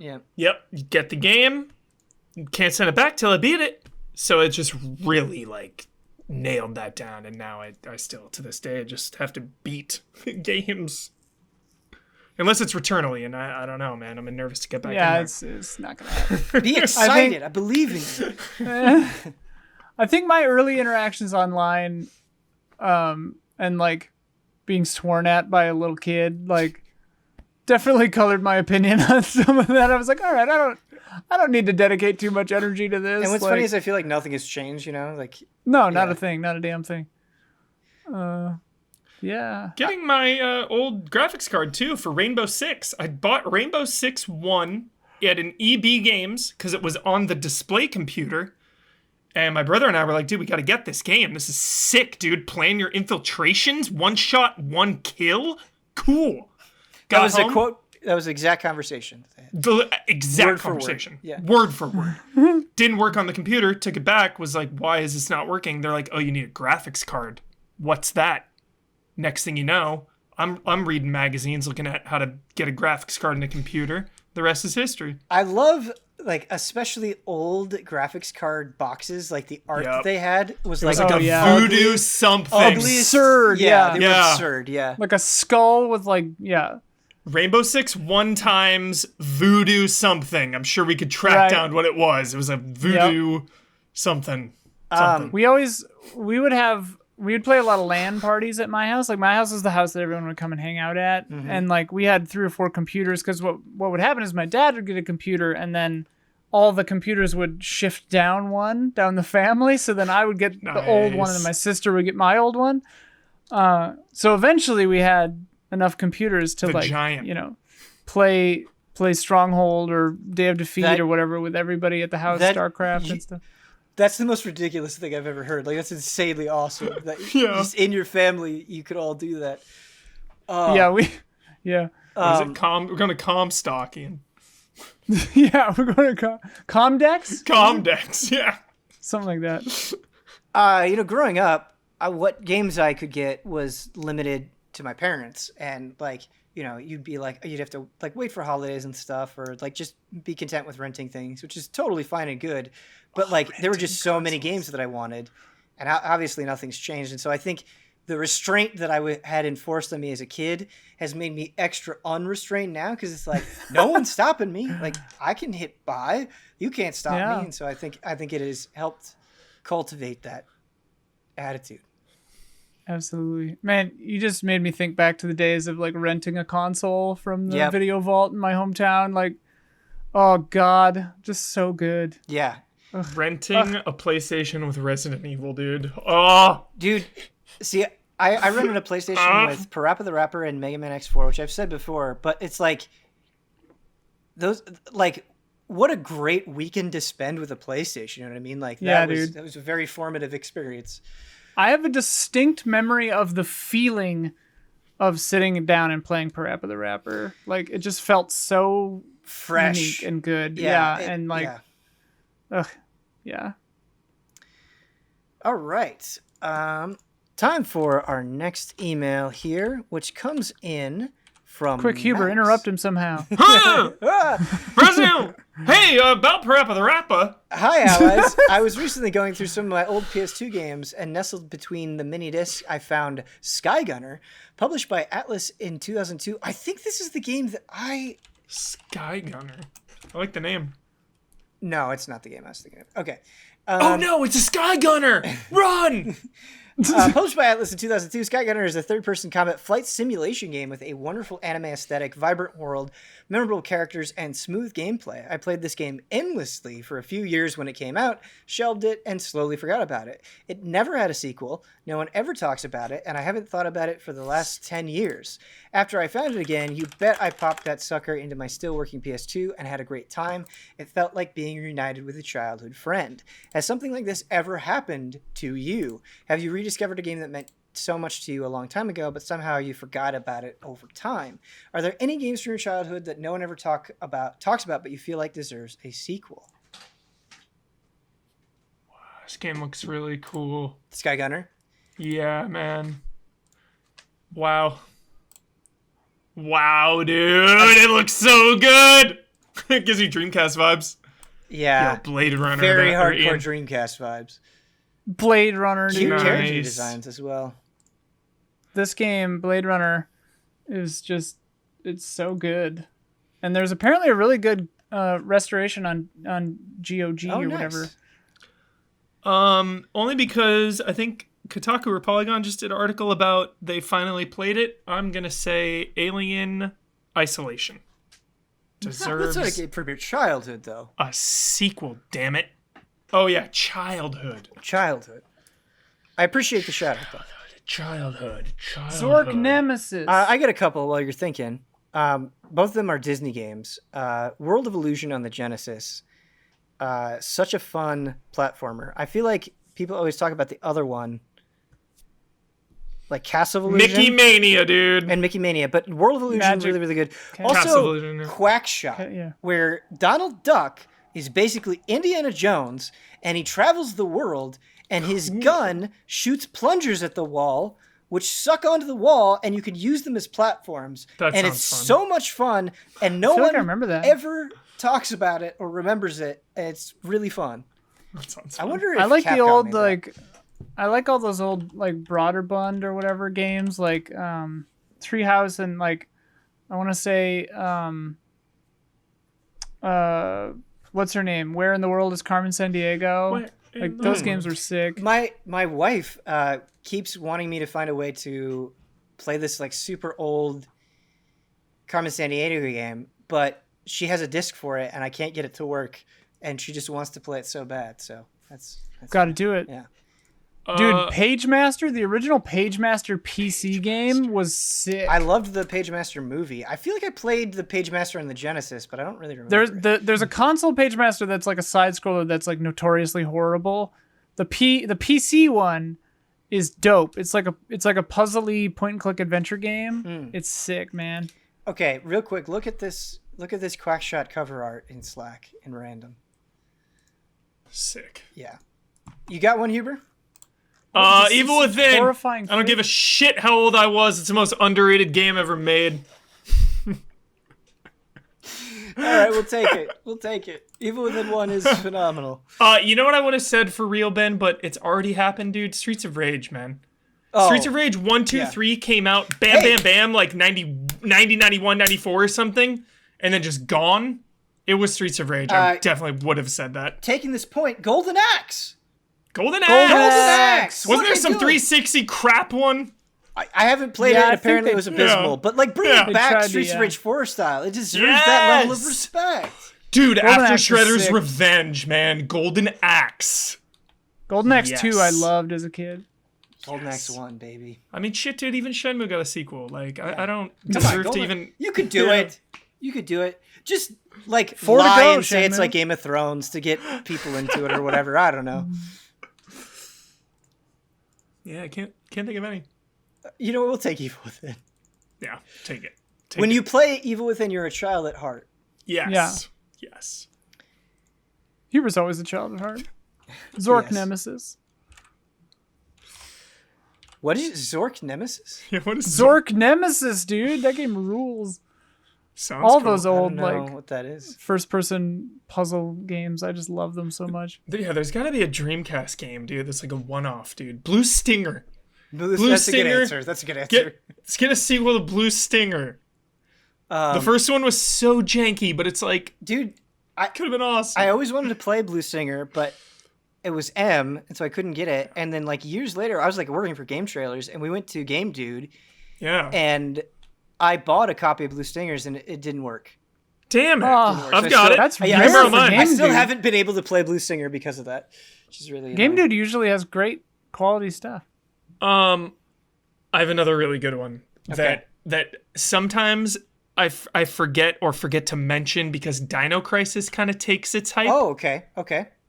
Nightmare Creatures, man. Yeah, you're a big Nightmare Creatures fan. Nightmare freaking Creatures. We got a sequel and it was cool. But again, like a franchise that seems just perfect to make a comeback. The fact that like Shadow Man made a comeback, anything is possible. Yeah. Dude, a Nightmare Creatures remaster. Have you guys heard of this old there's this company that used to make games called Konami. Oh god, don't. They had some really good ones when I was a kid, like Suikoden and Castlevania. Our last email. Nightmare Creatures 2, I think, was our last email comes in from James. He says, "Greetings, Ben and participating allies. I'm growing tired of seeing the same franchises repurposing the same formulas over and over again. I know they sell well, but is this what video games have to be these days? Just money vacuums appeasing capitalism? RPG shooters with health bars and numbers flying off enemies, the bombardment of looter shooters and semi-open world experiences we've seen 1,000 times before. True innovation really seems hard to come by. Japanese games seem to toe the line and produce the pristine quality many of us crave, but I feel like even they're going through the motions, just that those motions are far more flamboyant and enjoyable." What do you think? You guys agree with this? I think look to the indie scene. I think like it's much like movies and stuff. Like the higher the budget, the higher the number of people they have to reach to recoup their losses. So the more lowest common denominator you have to aim at, or like you have to please more people. So like, yeah, you just got to look at the weird stuff. So it's funny because like, how do I explain my feelings into words? The crux of human experience right there. Yes. Even games that aren't doing anything new to me usually feel new because technology is always advancing. You know? So even Resident Evil Village isn't necessarily doing anything groundbreaking or brand new or like, I've never seen that before, but it's like, looks and feels better than it ever has because we're on a new console. There's new tech. Tech is always pushing. Yeah. So something like Last of Us Part 2, you know, not really doing anything. They do some new shit, obviously, with their tech, but like, you're doing a lot of things you've been doing your whole life playing video games, but it still feels freaking new because of the way it's told and the tech being used. Put to counter the, like, gameplay wise, I see what you're saying with Last of Us Part 2, but I think in terms of how they tell the story and character representation, that is still pretty new territory. And it feels new and fresh, or relatively new, I should say. And Resident Evil, I think, is also a good example where, yes, you're right, I don't think any one element in here is quote unquote groundbreaking or never seen before. But I think the way that it's all mixed together, it feels very new and exciting. Yes. Also, Returnal, like, I'm amazed that game exists. Like, it again, like, yes. It's got some balls. It's got some balls, man. Like, yes, it is a roguelike. Yes, it is inspired by things that other things have been inspired by. But I think the way that it blends it all together, like, it feels like a very distinct experience, in my opinion. Yep. So I never get the like, oh, this feels like... I mean... Some lesser games do. Like, obviously, like, some games just kind of come out and are okay being a 7 and being exactly what you think it's going to be, and that's fine as is. Mm-hmm. Well, and, like, the money printers, like, Madden and Call of Duty and whatever, it's like, it's working. Like, why would they change it? Like, and fresh they do. They change some stuff up, but like... Yeah. Yeah, because feeling. Sorry, Ben. Really good. That feeling I really like sometimes, like Assassin's Creed. Right. I love the familiarity. Yeah. If it ain't broke, don't fix it. Yeah. Sometimes. Yeah, I certainly get where this email is coming from, but from my perspective, I think the industry is in a very good place. I definitely think there are things that you can look at in recent years that were very rehashed or like are very cynical, and that exists. I think that is something that is happening in the industry. I do think there are good examples of what this question asking is trying to bring to light, but I don't think it's the whole industry. And I think there are enough exciting things going on. There's enough innovation. There is enough quality. There is enough trying to push things forward that I'm still super excited and interested in this hobby that I've literally dedicated my life to, There's so many options. Yeah. So many. And I think what sucks is when you run into situations where it's like, no one can still get their hands on a PS5. Yeah. Which I just read that's probably going to happen into next year was the headline potentially. Wow, that sucks. Yeah, I just read that yesterday. They're like, it's looking likely. Not confirmed yet, but I wonder which game is driving the fervor for the 5, or if it's just that it just the idea of a new console. system. Yeah. Well, even to play old games, like I think it's the scarcity as well, because I remember when the Wii was really scarce, both for myself and like others around me. I think people were just like so obsessed with the idea of getting one that became more dominant than like, what am I actually going to play on this? Right, because like, really, it's got 3 games, like 4 games. Well, dude, maybe. A lot of people when I was streaming were like, "I think I need to get a PS5 for God of War, like 2018 God of War, because it runs at 60 frames now. It looks ridiculous." Some of the upscaling, is really good. Yeah. I assume we'll see Last of Us at E3 Part 2 patch. You know what's really good? Both of you. Wonderful panelists. Thank you so much for being on. Thank you to everybody who sent in an email. If you would like to send in an email, the address is askeasyallies@gmail.com. One more time, that is askeasyallies@gmail.com. Also in the description of where you're watching this, hopefully. Once again, thanks to Ian. Thanks to Huber. And absolutely. Until next time.